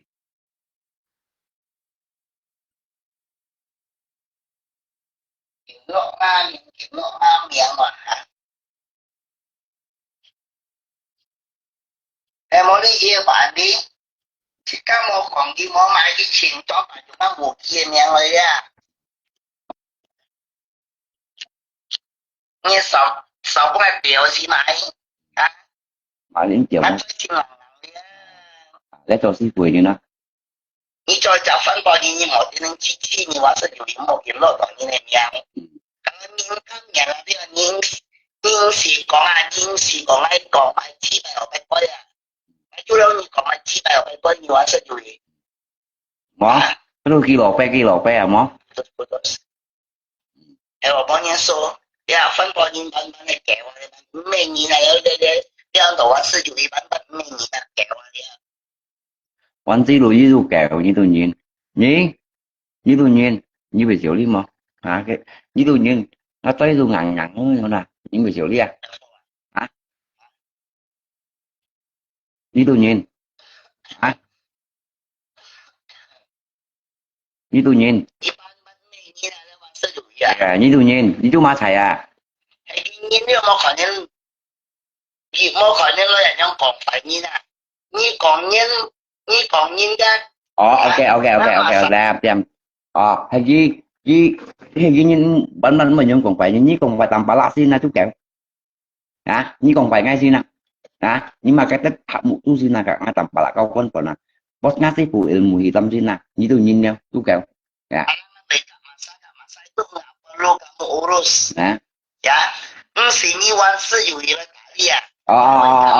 ok làm bả lạ bởi mày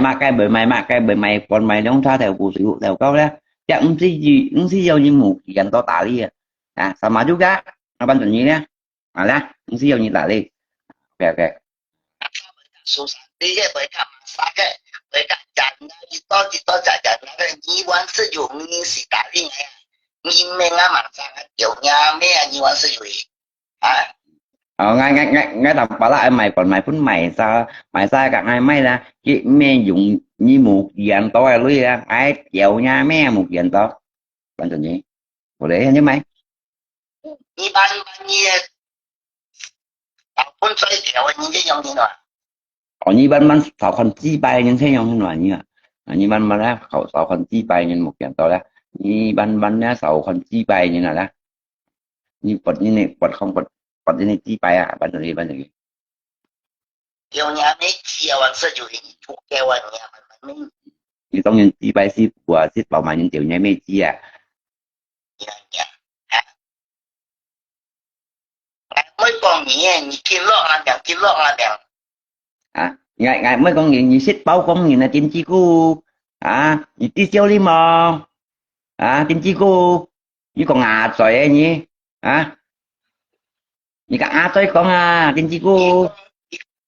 con nó phai phai như con ngọ à như sáng sáng nhìn còn phải leo à còn phải như sáng sáng nhìn còn phải leo à ship bảo mà những tiểu nhảy mê à tin chi như này à hải tin chi cô hải tin chi cô à nhìn sáng sáng được nhìn ra còn phải leo ra à như chúng ta làm à mà chúng ta mấy cái ví dụ như là chỉ mới có nhìn cộng à chỉ cộng nhìn oi bạn còn số gì đây như đâu sao đây chỉ kỳ là bạn in chỉ mà thải ra như không chỉ mà bói tắc một tháng nhớ con bà kia nó kia này nhá ipen pa bong hỏi là ulang nhớ con bà kia nó kia này nhá kêu ở pa bong san phiền ở nha không trong chính là pa bong san mau cộng nha nè như cộng như nói trong chính là pa bong san nha chính chỉ cũ một chuyện đó chúng ta thấy chỉ mau cộng nha như tôi mới ta bảo pa bong san trong cái này như cộng như mua là chi bay trời như đây chi bay trời đấy như đây một chuyện đó chi bay trời đấy như đây chi bay trời đấy cái như cộng như một cộng như thế đây là pa bong san ăn sang như bên pa bong san mà nhiều trong pa bong san nhưng mà chỉ bài nhẹ chỉ bài hỏi á cái chi bay con chơi giờ cái chim như tiểu chi chi bay miền tâm nhìn cái đó điều này tôi sẽ你几百分把上丢了年了呀， cái bên pa bong san tiểu đấy đây cái bên pa bong san cái bên pa bong san tiểu này bên như tiểu cái bên pa bong san tiểu đấy cái này bên như tiểu cái tiểu nhá chi tiểu nhá cho anh em đó tả lý như cộng như nói về miền bên pa bong san phiền đang có bên như phiền bên pa bong san phiền hắn như cái lúa bên nhiều như một kiện đó phiền là mua lúa bọn nhé là cho chả phát bọn nhé đang tiếng chỉ vào tôi như chỉ còn nói cái quan chỉ lùi trên chỉ điều nhưng mà chẳng ai打算的như thế打算đấy rồi phiền giao lý như thế打算như phiền giao lý là một kiện đó đấy như chỉ còn nói cái anh trên chỉ đấy còn cái anh hậu phiền này nhìn nha đấy như打算chọn phiền giao lý kẹo chỉ kiểu nhà miếng chỉ khi mà tiểu nha mén chỉ mà những tiểu nha mén một kia miệng như ăn cá lo một kia miệng như quán sơ rồi nhưng mà sao như mà sao chúng mà chạy như băng thông tất cả thông anh như là chỗ này cái chỗ trong chiều ra mình như là ngay tầm lạc nha như mà sao chúng mà chạy như một kia mà sao như đi xì cả những thấu đi như nào với cha kiểu đấy về như mà sao đó như hậu còn nhưng cũng một còn như hãy kiến chi của nha你用光来当你做啥子你几百岁như hiểu tí như cho gì trả cho nhưng mà cái tiểu nhà mẹ chị bên miền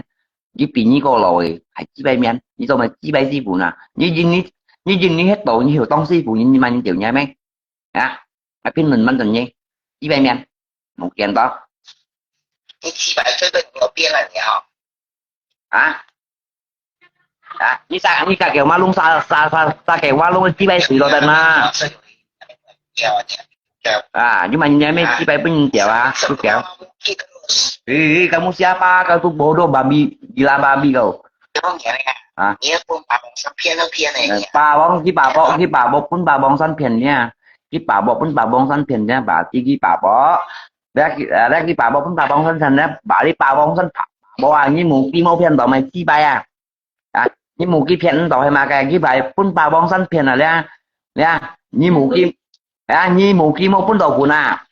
như một cái mẫu pun đầu của nà tao như phiền đó đến chi ya. hỏi nghe điều sẽ lưu ý à nhưng mà khi bài nhìn nhé khi bài hỏi em à không nhìn những cái điều nghe điều sẽ lưu ý à những khi bài phân bà bảo sao tiêu nó nhẹ đấy cái chi bay pun ba bông sáng chiều men cái chi bay không 10 triệu nhá một kiện tôi rồi 10 triệu như thế chết lạ tôi đấy cái này tiền chi chúng mà chạy rồi đấy nè chỉ đó mày nè về pun ba bông sáng chiều chiều nhân văn tí đủ với pun cái chiều men nha 10 triệu như một kiện tôi rồi à đến chi cũ như thế như như cho sĩ phụ nhânที่打理你几百分triệu men này à你讲现在还懂吗？mới coi mới sai à nhưng mà thực ra như bay như chủ nhân thực ra như này như chủ nhân打理như nè nhưng mà thực ra như chủ nhân bị vuông này à như chủ nhân打理như nè nhưng mà thực ra nó cứ chỉ dùng thức như là thức như một kiện đó là đi phụ là thức như là thức nhà mà thực ra ngày tháng nó nhẹ nó còn ngày lên tuổi như chủ nhân còn như nè trong cái này như hiện tại hình còn ba bóng xanh là như em mà cái mà ba bóng xanh hãy đến chi cũ cái cụ mô cầu nha nè cái cụ mô cầu nha ba bóng xanh chỉ đến chiều đâu à phải chúng ma thầy phát bọn nhé là cho chả phát bọn nhé đã đến kỳ hòa tôi rồi như cho năm chỉ như cô đến chi đâu như cho năm chỉ như mấy phút mày phải số tụi mày kêu à cái kêu à lại như lại chỉ như bún trò xoay à lại chỉ như nhá lại chỉ như nhá bún trò xoay à nè lại chỉ như tụi bún trò xoay nè như bên nha lại chỉ như bún trò xoay lại chỉ như nhá tụi bún chú ma thầy trò xoay à nếu mấy bún chú ma thầy trò xoay đang chỉ đó lòng còn nhâm miền nè như chỉ đó lòng còn nhâm miền nha chú ma thầy ra ngày siêu còn mà tôi là như chú ma thầy ra là như chỉ đó lòng còn nè lại chỉ như tụi bún trò xoay nếu mấy bún trò xoay lòng có nhiều bún trò xoay ra một kiện to ra một kiện to vô kỳ ăn to nè nếu bán được bún trò xoay không vậy trả lại đó đó lại chỉ như bún trò xoay một kiện to nè si phụ băng không băng tại này như đâu mà những kiểu nhà mấy chi bài thảo cho bên nhìn kiểu kiểu đâu cũng ghê đấy bên bà bằng con kiểu đâu cho lại chỉ như bún trò xoay nè trò xoay hay là như tông mà si phụ như tông ăn xoay si phụ như là chân xoay ngày mồi cả bằng còn nghiêm và như tông si phụ nó chịu chúng phất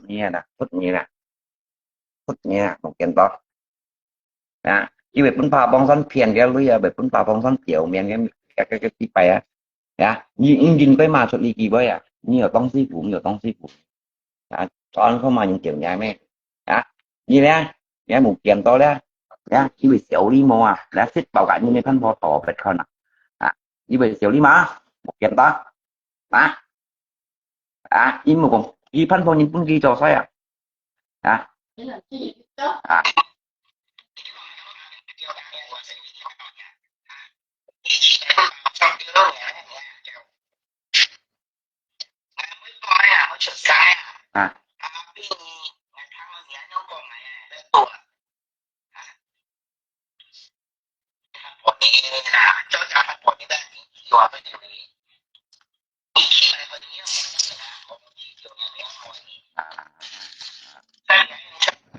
sách gì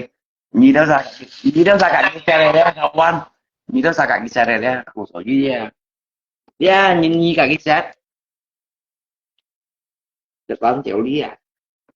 con gì phụ nhân sinh con phải không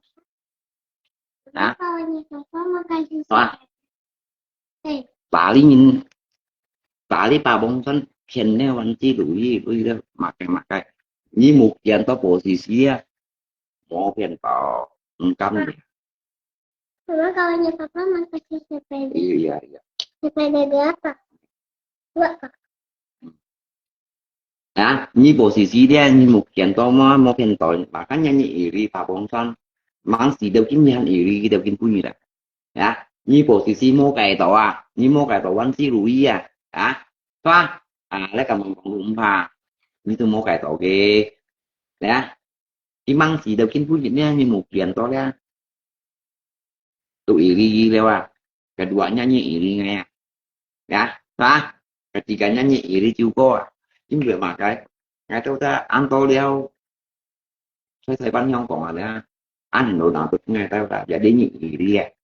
ngay cầm cầm còn ra nhị gì đi à nhị đi à cô tôi với già mà mấy già mà những kiểu nhảy chỉ tay cũng như kiểu như cái phẩm chú á nhị đi một kiện to ê như một kiện to ý đi à không cảm nhận như nào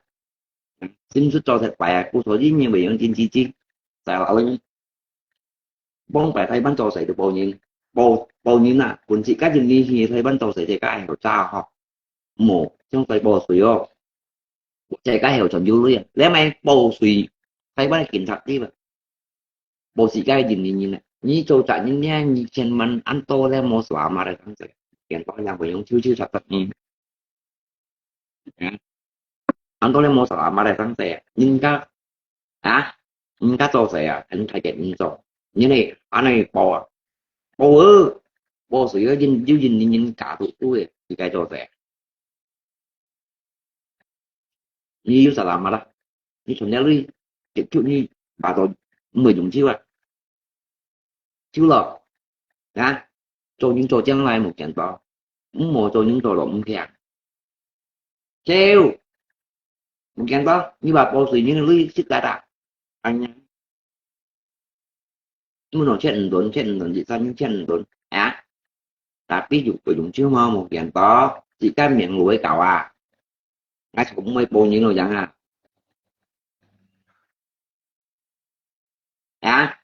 cứ mà thấy tôi nhìn nha cậu chân thôi ấy tầm bảo là con nội như nha như chẳng biết sùng bộ đêm du ngay anh tối leo cậu anh nghe sắp kia với 10 độ đó cho anh tối leo cho sùng bộ đi đeo thấy không còn thấy bán này mua cả hai trò chúng tao nó sắp kia mình mới tình nhắn chuối sắp đeo cậu anh cái tiêu xịt đấy nó cứ asa cái buột cả salahan cái đồ kiêu là thành nước tiểu kiểu nó thành cái anh chịu đeo thì bên mình làm nó thành cái anh chịu hay thiêu bay mà cậu anh một tí như đó mà tại đi học qua với hôm nay thằng hậu đều chiều na chỉ là như cái đẹp nhá có thấy mọi tay thằng kia với những xin chăng giống như là cái mình như đó ra thì tụi như đó làm đi cái mình như đó ra thì tụi như đó mình đi chú có sayangku tete sayangku chị cá chị còn ở xe mới không chị kêu lộ về con kia chị nó thấy mình chạy ra rồi đem mày trai maafkan aku tete sayangku jadi kakak nhớ sim tạ tù gì đâu một kiện to cái cái sim ra sim con tạ tù gì đâu tạ tù gì đâu đó sim con tạ tù gì đâu mấy tete sayangku con chú được cái mua maafkan aku tete sayangku bật sim con kêu lọt về gì đó như bao thế nên những cái tạ tình báo kia những cái tạ tình báo cũng đi ra như rừng tạ này em cũng được bay chấm với em chấm với không đây thì không ai máy nhận được sai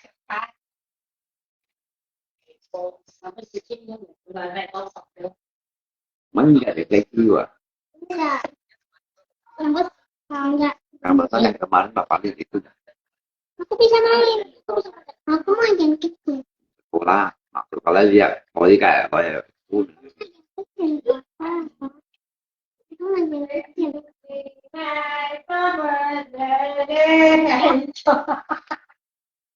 Ya con đã Aduh. bikin nhột kìa mình đã khu một thời đã tiêu ingat dia mà bây giờ giờ ta ra với mà thì là nia cả bé chơi cái bi đúng rồi à có còn lưu hả mày có tên này lắm đây hả à chứ cái mai chuyện mày cái cái mày chui bỏ bây giờ mimi mấy có sự giúp bù chỉ Anh chào. có lý cha jangan jangan buka tuh di log cha chỉ có là câu phải buông ai mẹ có nhìn mà mấy mẹ nhìn à mấy có tao như này à còn nếu mà cũng sẽ tập nhớ tan khó cái con ngã cô còn ngã mua sát thì cái thay khi tưởng mấy một cái em bị gì là chị đó em một cái bị bào vuông em một cái vết vàng cái đồng sau cái kiểm chọn lại sau cái vết gì bà la kia nó nè cái một vết bị căng bị bào vuông rồi anh nhớ cái một vết ở bây giờ ngay khi đó anh trưng chút nào bây giờ cái gì nè anh nè đèo ca cuốn anh họ là những cái này diễn phần đoạn này như nào à cái chuyện này kia vậy là che rồi bên kia ông tha kiến cái bánh kia là chàng này cái còn bắt tay cả anh cầm tuần nhiều à như thế sao thời gian ý su đâu à nhỏ luôn hả à cái bánh kia là cái chấm cái gì xong chấm tuần nhiều à cái bánh kia là những chàng kia Ba tadi kan dua. những cái mình gì nào bạch bào đây cái gì đó tôi là những cái phần của bò nhà đấy Papa tadi kan teman-temannya Papa yang seperti tổng bảo á nhé sinh thân bởi tiền an cội o nó bị thảo nhưng rồi cái bí rồi cái lô bí ngã lộ bị bún bẹ ngay ra dịch ra bố lịch xem để áo ha ngã lộ bị bún bẹ thôi cái dịch ra mày mang cái cây bị cái cây được chứ cái dùng chia này chứ nào anh dịch những đâu ẩm thì còn theo của dịch của quá nó bên nhai chơi cá dịch những theo ẩm nó dùng gì cái hạt cái trời một giờ mà nó dùng gì này hiên đấy thì mình ngắm mấy chỉ được cái hạt luôn Papa. cảm ơn phiền cái cọ kia không này chả được tôi xin đi sáng lên của con này mấy cái gì cả những cái sáng lên của cái sáng lên của cái nhà nó phải chuẩn hoặc phải chuẩn đó ya sự gì tại những gì chỉ cái mình chỉ muốn mày chẳng sự ở dưới sóng nhân của việc buộc hay bị dạ nhân khác gì đấy ở dưới sóng nhân của cái gì đấy như gì tại cái đó gì ở dưới sóng nhân của rất chỉ có những thay lâu cạo này thay lâu cạo thay xăm tạo vàng mấy cái những thay lâu cạo ở thay xăm tạo thay xăm tạo một cái tay cái bác nhìn tên cái là miêu hết có mới rồi cái là miêu lại đồ như một trong con là mình tiếng một cú hiệu ui nhau mình Ikut.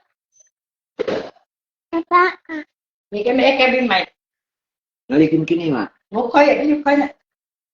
nhưng mà mấy cái mày còn với mày ta mày đi cái nhìn theo ai à nó đi cả không thế này đi đến đi mấy cái bên mày này mấy cái như mày mày đây đây đâu lặng à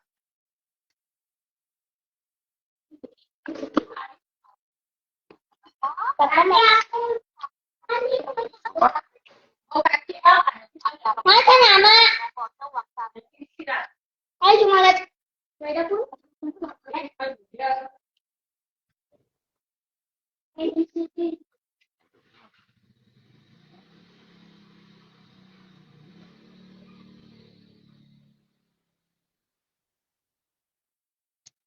phải ở mình phải ở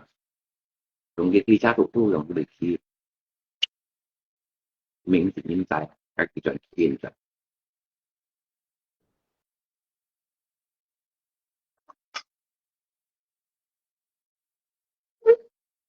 Ini pun ngam ngai untuk kuat. Apa ni ngam dah muat motor. Moi pun ngam ngai dah kita. Apa kapan beli sepedanya? Beli sepedanya dan papa juga beli. Ya, nhưng muốn lấy kiểu sang. Im hấp đây cái người nhân đấy không? Nhân kiểu sang. Ôi đó là như vậy. Thì con ghép tăng khi ra độ tua. Thì chiều nhà đó. Bố xích về đó. Thì bố xích ra cái chiều nhà.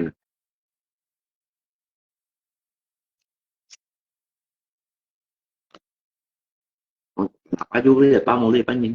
À, papa posisi mau beli apa nih?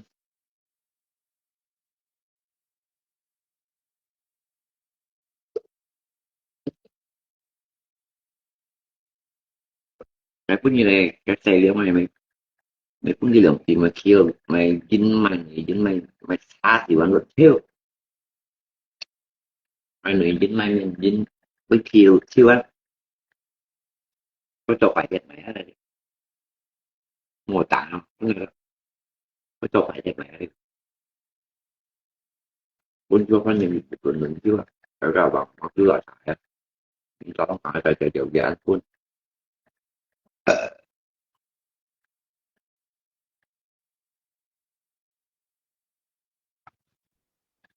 một ngày tối đấy ha đây tổng bảo là phát như thế những buổi tối như sát đồ này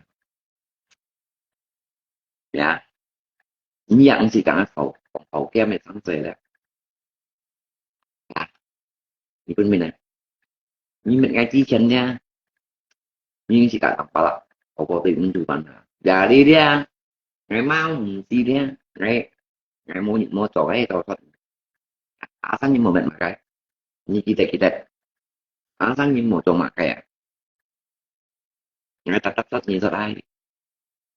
thằng sẽ cũng có gì sáng sớm thằng gì đấy nhưng thằng chính là mình nói thì bây giờ sáng nhưng một con tàu thù đó như từ bi cả nhân đồ ngày tầm ba ta phát sự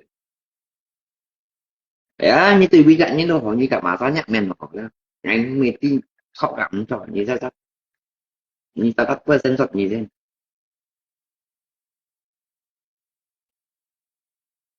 sáng nhưng một cái lý đó ông mày ra vi chặt những đồ của đấy nhắc đầu đấy còn lý đó sẽ lộ hay sẽ lộ mày ra nha ngay trong phần tôi rất nhiều một chuyện đó những vừa rồi như rồi những sinh mệnh nhìn tên và tự nhiên mới sợ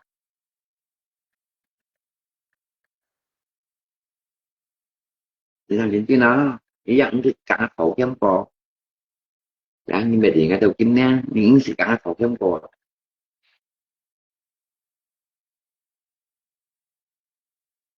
những cái đó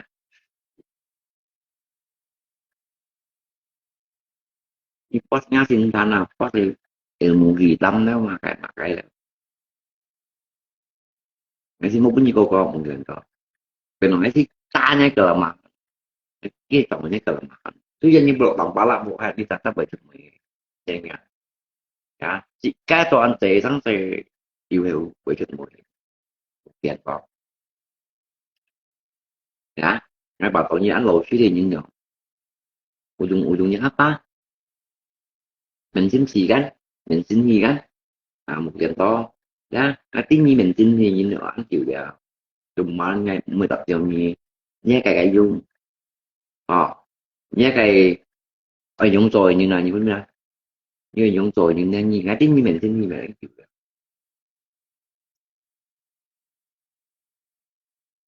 thì anh tôi trả lời là cái thôi đi theo không tỏa mười ra thì còn anh tôi trả lời một cái ăn chuyên một chuyên là đầu ăn cái thì 10 răng gì qua 10 răng gì qua đã làm tiêm mà nhi cũng quên các cán bộ hỏi đồng gì như cả bà ta còn những cái tăng ra phải đi là một kiện đó những cái về họ em một kiện một bạn nha chúng ta những cái về họ những bệnh lại vậy lại cho tôi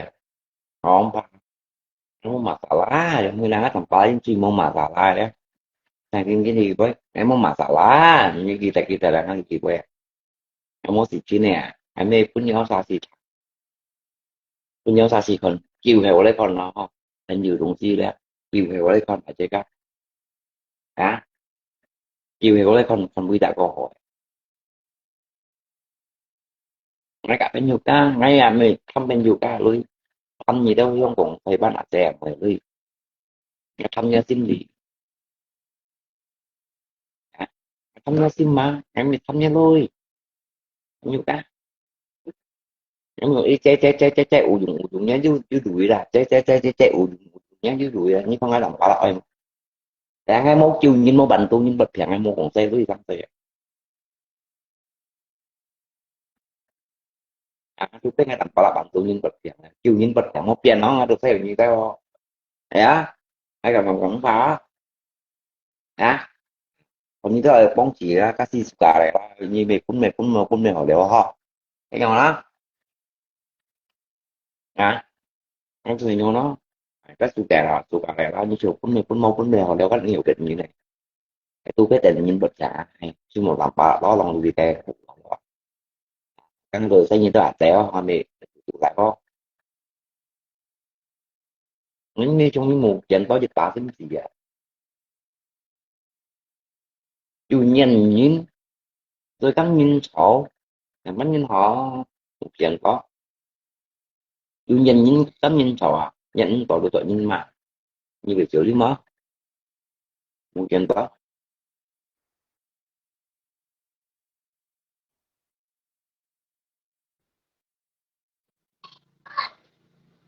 vô đấy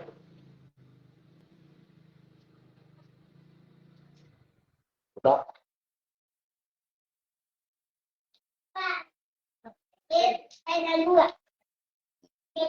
qua lộ đã đua ai qua có lộ đàn bắt đây ra đừng đừng coi em tiếng là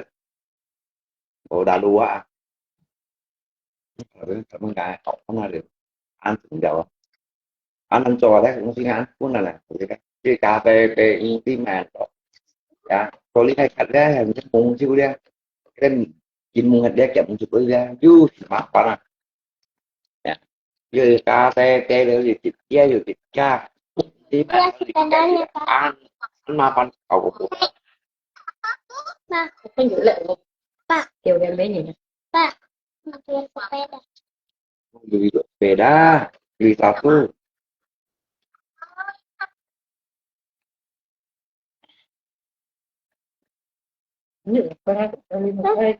là có mèo ha luôn udah bertobat dia Apa tobat?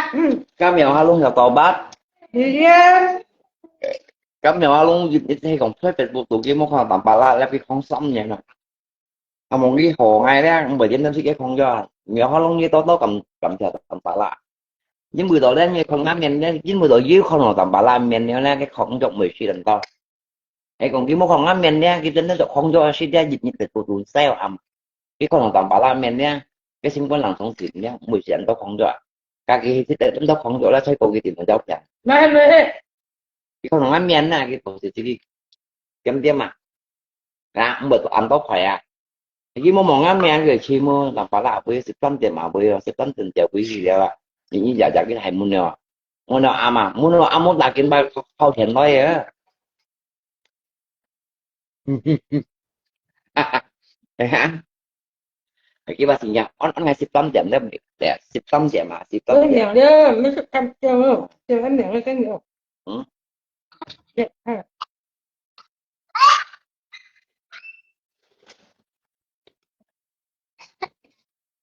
em muốn à không nhỏ nó sao ta nhau nhện chết cá kita cakap ngam kuat tali ka ginin pengamen di kono ngamen je kok do có cái gì không giống mà xem to thôi là nhỏ luôn như to thầm trẻ làm bảo là ya những buổi tối như mà ngày nay giờ lên như không giống thì những cái xịt à những cái xịt đầu ra hả nhưng mà thì nó nhát con nhá những bữa thì nó dấu giả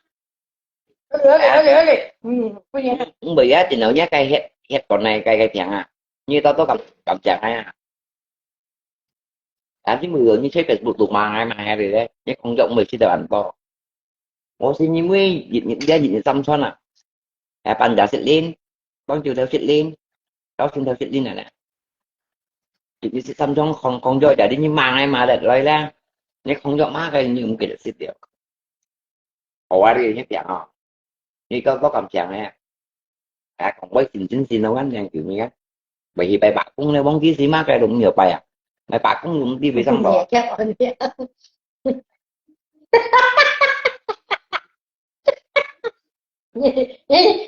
như vậy thua như vậy sót gì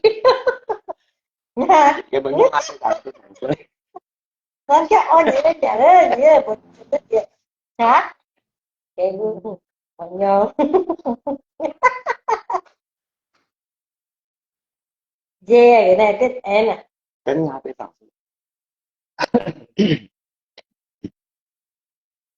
không thấy được thật hả thì ở bên gì hay à phát sang đi bữa mổ hay cái sửa đến chiều sửa một cái chuyện gì muốn à ba đấy ừ. đi ủa ba lá gì mấy chồng không phải sao nhau cái nào nhá cái nhá anh cậu như nè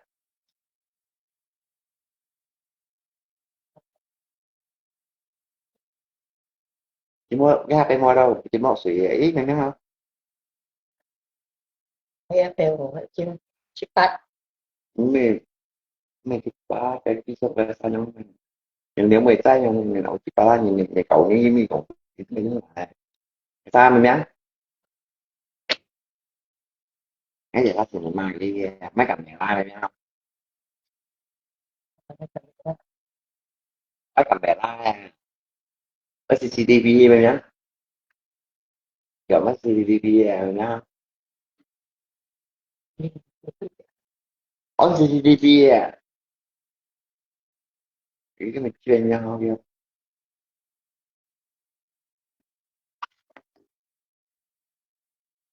giống như cái này đi lại chi này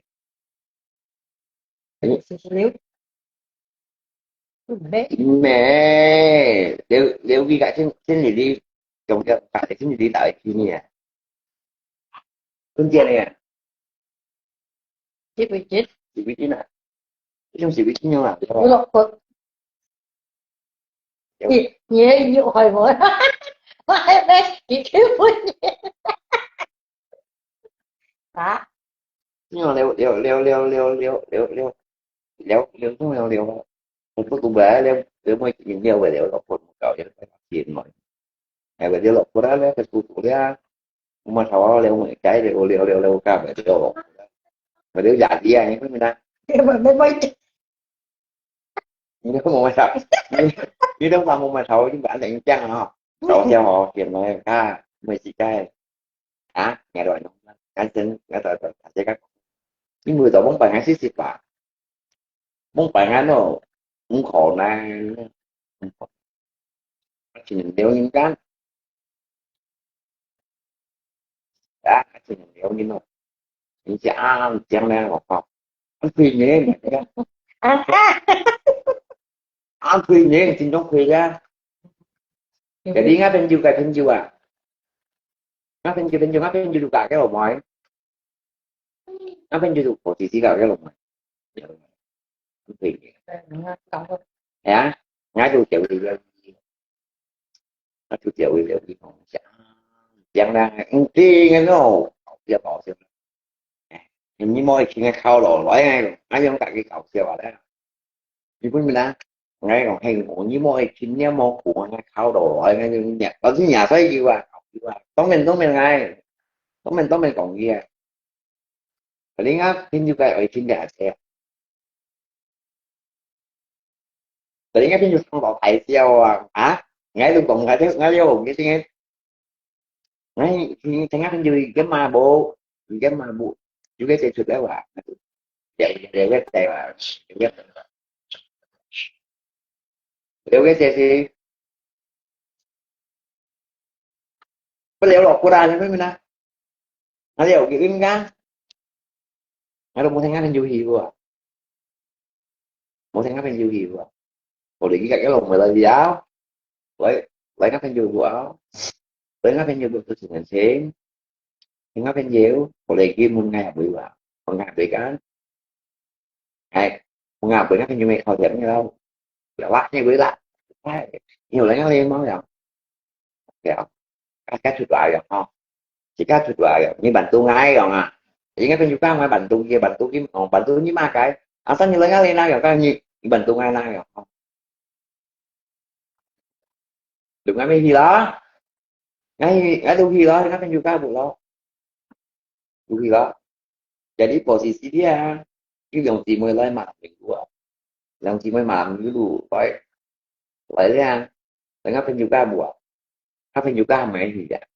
jadi kenapa juga posisi ở cái lồng mày à biết thế nào chứ mới khi đấu một đầu kia chỉ tôi ở cái lồng mày tôi cho là mình cũng như vậy thì à cái chân muốn nhân trái nhiều như đó để nghe thêm chưa không ai tay cái xe nhưng không ai tay cái xe tôi tin lại hả jadi nghe xuống theo tôi mới nghe mắng cái tay của mày tới mà làm qua thằng cái cái tay mày chỉ như mà làm mình vui tí này đâu à hả cái xe đường ai chạy tại thì nghe xin mua muốn xin một cả cái cục chính cả tụi mình cái chém không ai bán xạo kiểu nào đó ngay đi ngay đến ngay cái chạy ngay bên juga thì cái khi tưởng xài để đi mua cả cái lồng mày cho hài nào đó nãy tôi bị ngu để cũng tôi bị ngu á để cái trong mã ngồi tôi thấy bị hai bên sức tặng ấy chồng chồng phải sát thì các cô bảy con đi đọc ho cái điều không còn mà tôi mở hết cái lồng sao cho bảy con mua rồi hả tôi bán xạo một xin nhau nó họ còn học đi bây giờ thôi cái câu kia là để xích gì quá mà không người ta lagi xích gì ai bộ này của nó đã cái tôi biết nó ra của bộ này của nó có biết điều mà xích gì cái gì gắn nếu như này cả cái tí nó tí mà to tí nào một tí nào không được có như một ngày giả mới ngoài có biết điều này đấy nghe chỉ còn ai chỉ được mỏ cầm kính mấy ngày ôi nhiều nha chỉ mỏ ngày anh tê một tí ngày anh tê gan anh chỉ đang ngủ tụ nè và lên gì quên nè anh tí gì ơi chị ở ngay bạn tí cổ được ngay ngay nha anh tí còn ngày ở gì đâu là cái mấy cái bữa điều gì anh như chán chán á hay còn ho hình như mỗi khi nghe khâu bảo vệ à anh không ai còn mấy người đi mà mày làm khỏi anh làm mua xong trong đó rồi tôi thầy chiều à đeo ghế thầy chiều đó thầy chiều à em pun kebetulan kan juga Malaysia terbuka Malaysia sama mau sama sama Malaysia itu ấy mà mèo Sử dụng vật di posisi dia oi orang ada chỉ ngầm cỏ chỉ ngầm quần lá cái lồng mày không ai đi cái lồng mày còn ai đi lấy cái lồng mày bay đi qua bay đi nha trường các quý mà mình cũng đồng phá nhiên có rồi gặp nó tí ra còn mà cái nó muốn thì nó đồng phá còn mặt nó đồng phá có biết được nó chứ mà tình như đi tự nhiên đồng phá thì muốn cũng mắc đây với có thì với muốn còn lại nghe tiêm cái tiêm mà thì với muốn còn lại kia cái cam kia rồi đó những cái món lòng á các trên mình nhiều mỗi mai không rồi tapi nhưng mà còn tôi nhớ rồi những cái lòng người ta sao lại lo gì ngồi làm ta rồi các trên nói chung cái điều gì thôi tự nhiên như gì gì dịch khu ngay ông cảm các bạn của nó như các con hồng ngay tại vì cảm ơn người của anh cảm ơn anh cảm ơn rồi ha rồi miếng cảm ơn ha rồi phải có một em con thì khu ngay là muốn đạp này cọc có hả nhà cái học cọc khu ngay là cậu có này xe có chịu thật rồi cậu có như phải chèo à ăn như mười chỉ như thôi ăn mười như tận mặt xe làm phải không ai vô rồi ngay vì ông mua dùng ra mua cái tận mặt hay là bảo là với mười chỉ thôi đẹp mười đi tận mặt phải không hả mà leo đi xí tay gì nè cũng được đi tại cái tiếng nha để đi trên nếu không ai tha chạy mà tha chạy nó đi tha chạy đó tha chạy nó lại là đi chiều anh juga đừng có thời chỉ một ổn định chỉ có sự kêu bìa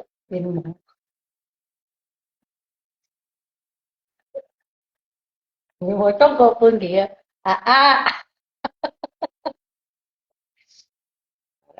của chị sĩ chơi vậy à cái thì nó tôi nãy anh sao còn không mấy cái à bên cái mà không đi đâu à còn tại sao một cái gì đeo à còn à thành câu một cái gì thì các sản phẩm lên chỉ ra chỉ cây một cái chỉ có theo lên cây một chỉ này anh có nghe nhận đi gặp thằng hay AJS giờ làm sổ đây đó đinh tông chịu thật đi bài nhận tôi được nó phải nhiều cái học này thì yếu thì cái yếu gì thì là cái gì ở nghĩa là phải là đẹp lắm một con giá này khoảng phút này này kéo không nào tôi mà thành chứ chỉ một phần giá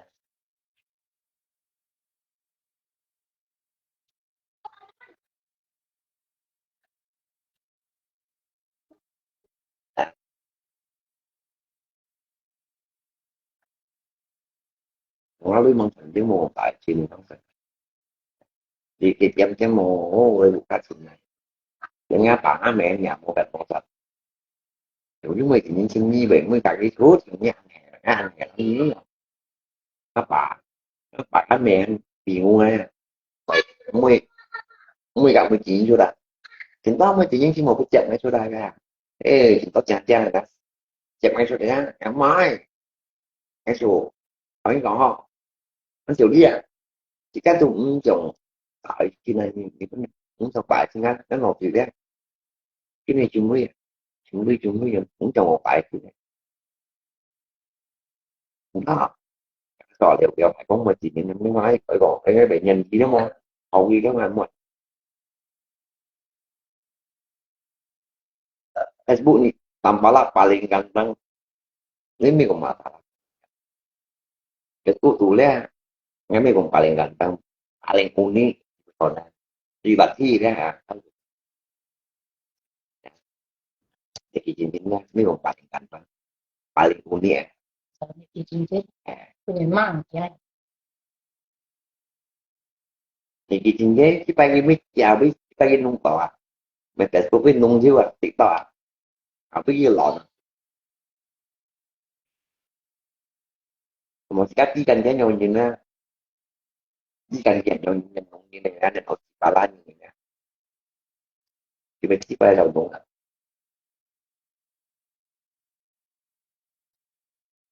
những chuyện sao thì để cái nồi như cái nồi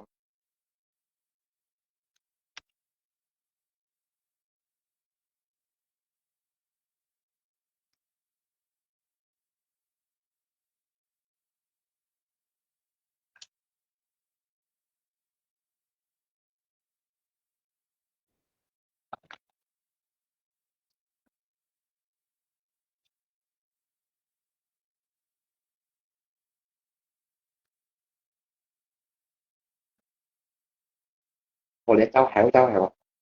tụi cháu trẻ con máy trẻ ai khi mà lấy video ai xài leo ai phải chỉ cái măng xài làm gì kita đó chúng ta xài một chuyện coi đấy rồi những chỗ trắng là em ngay chọn như chọn A chịu được hay chọn như thứ bảy ngay càng còn như tim bạn dạ ngay chọn như thứ bảy á sao như một cái đấy đâu những nhạc có đấy có tập làm sao những người đó như cho những cái an tâm tùy dạ an tâm tùy những cái có thể nhận một chỗ đóng sẽ như là chỗ an tâm tự nhiên không ai làm ba lần tài sản gì như mua mẹ đồ ngay nhìn ngay không nên dùng tài sản đúng rồi là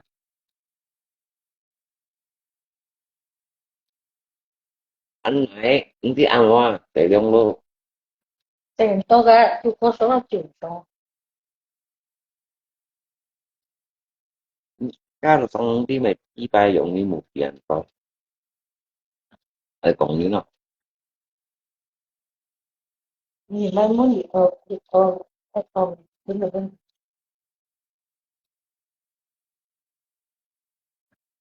cái kem quay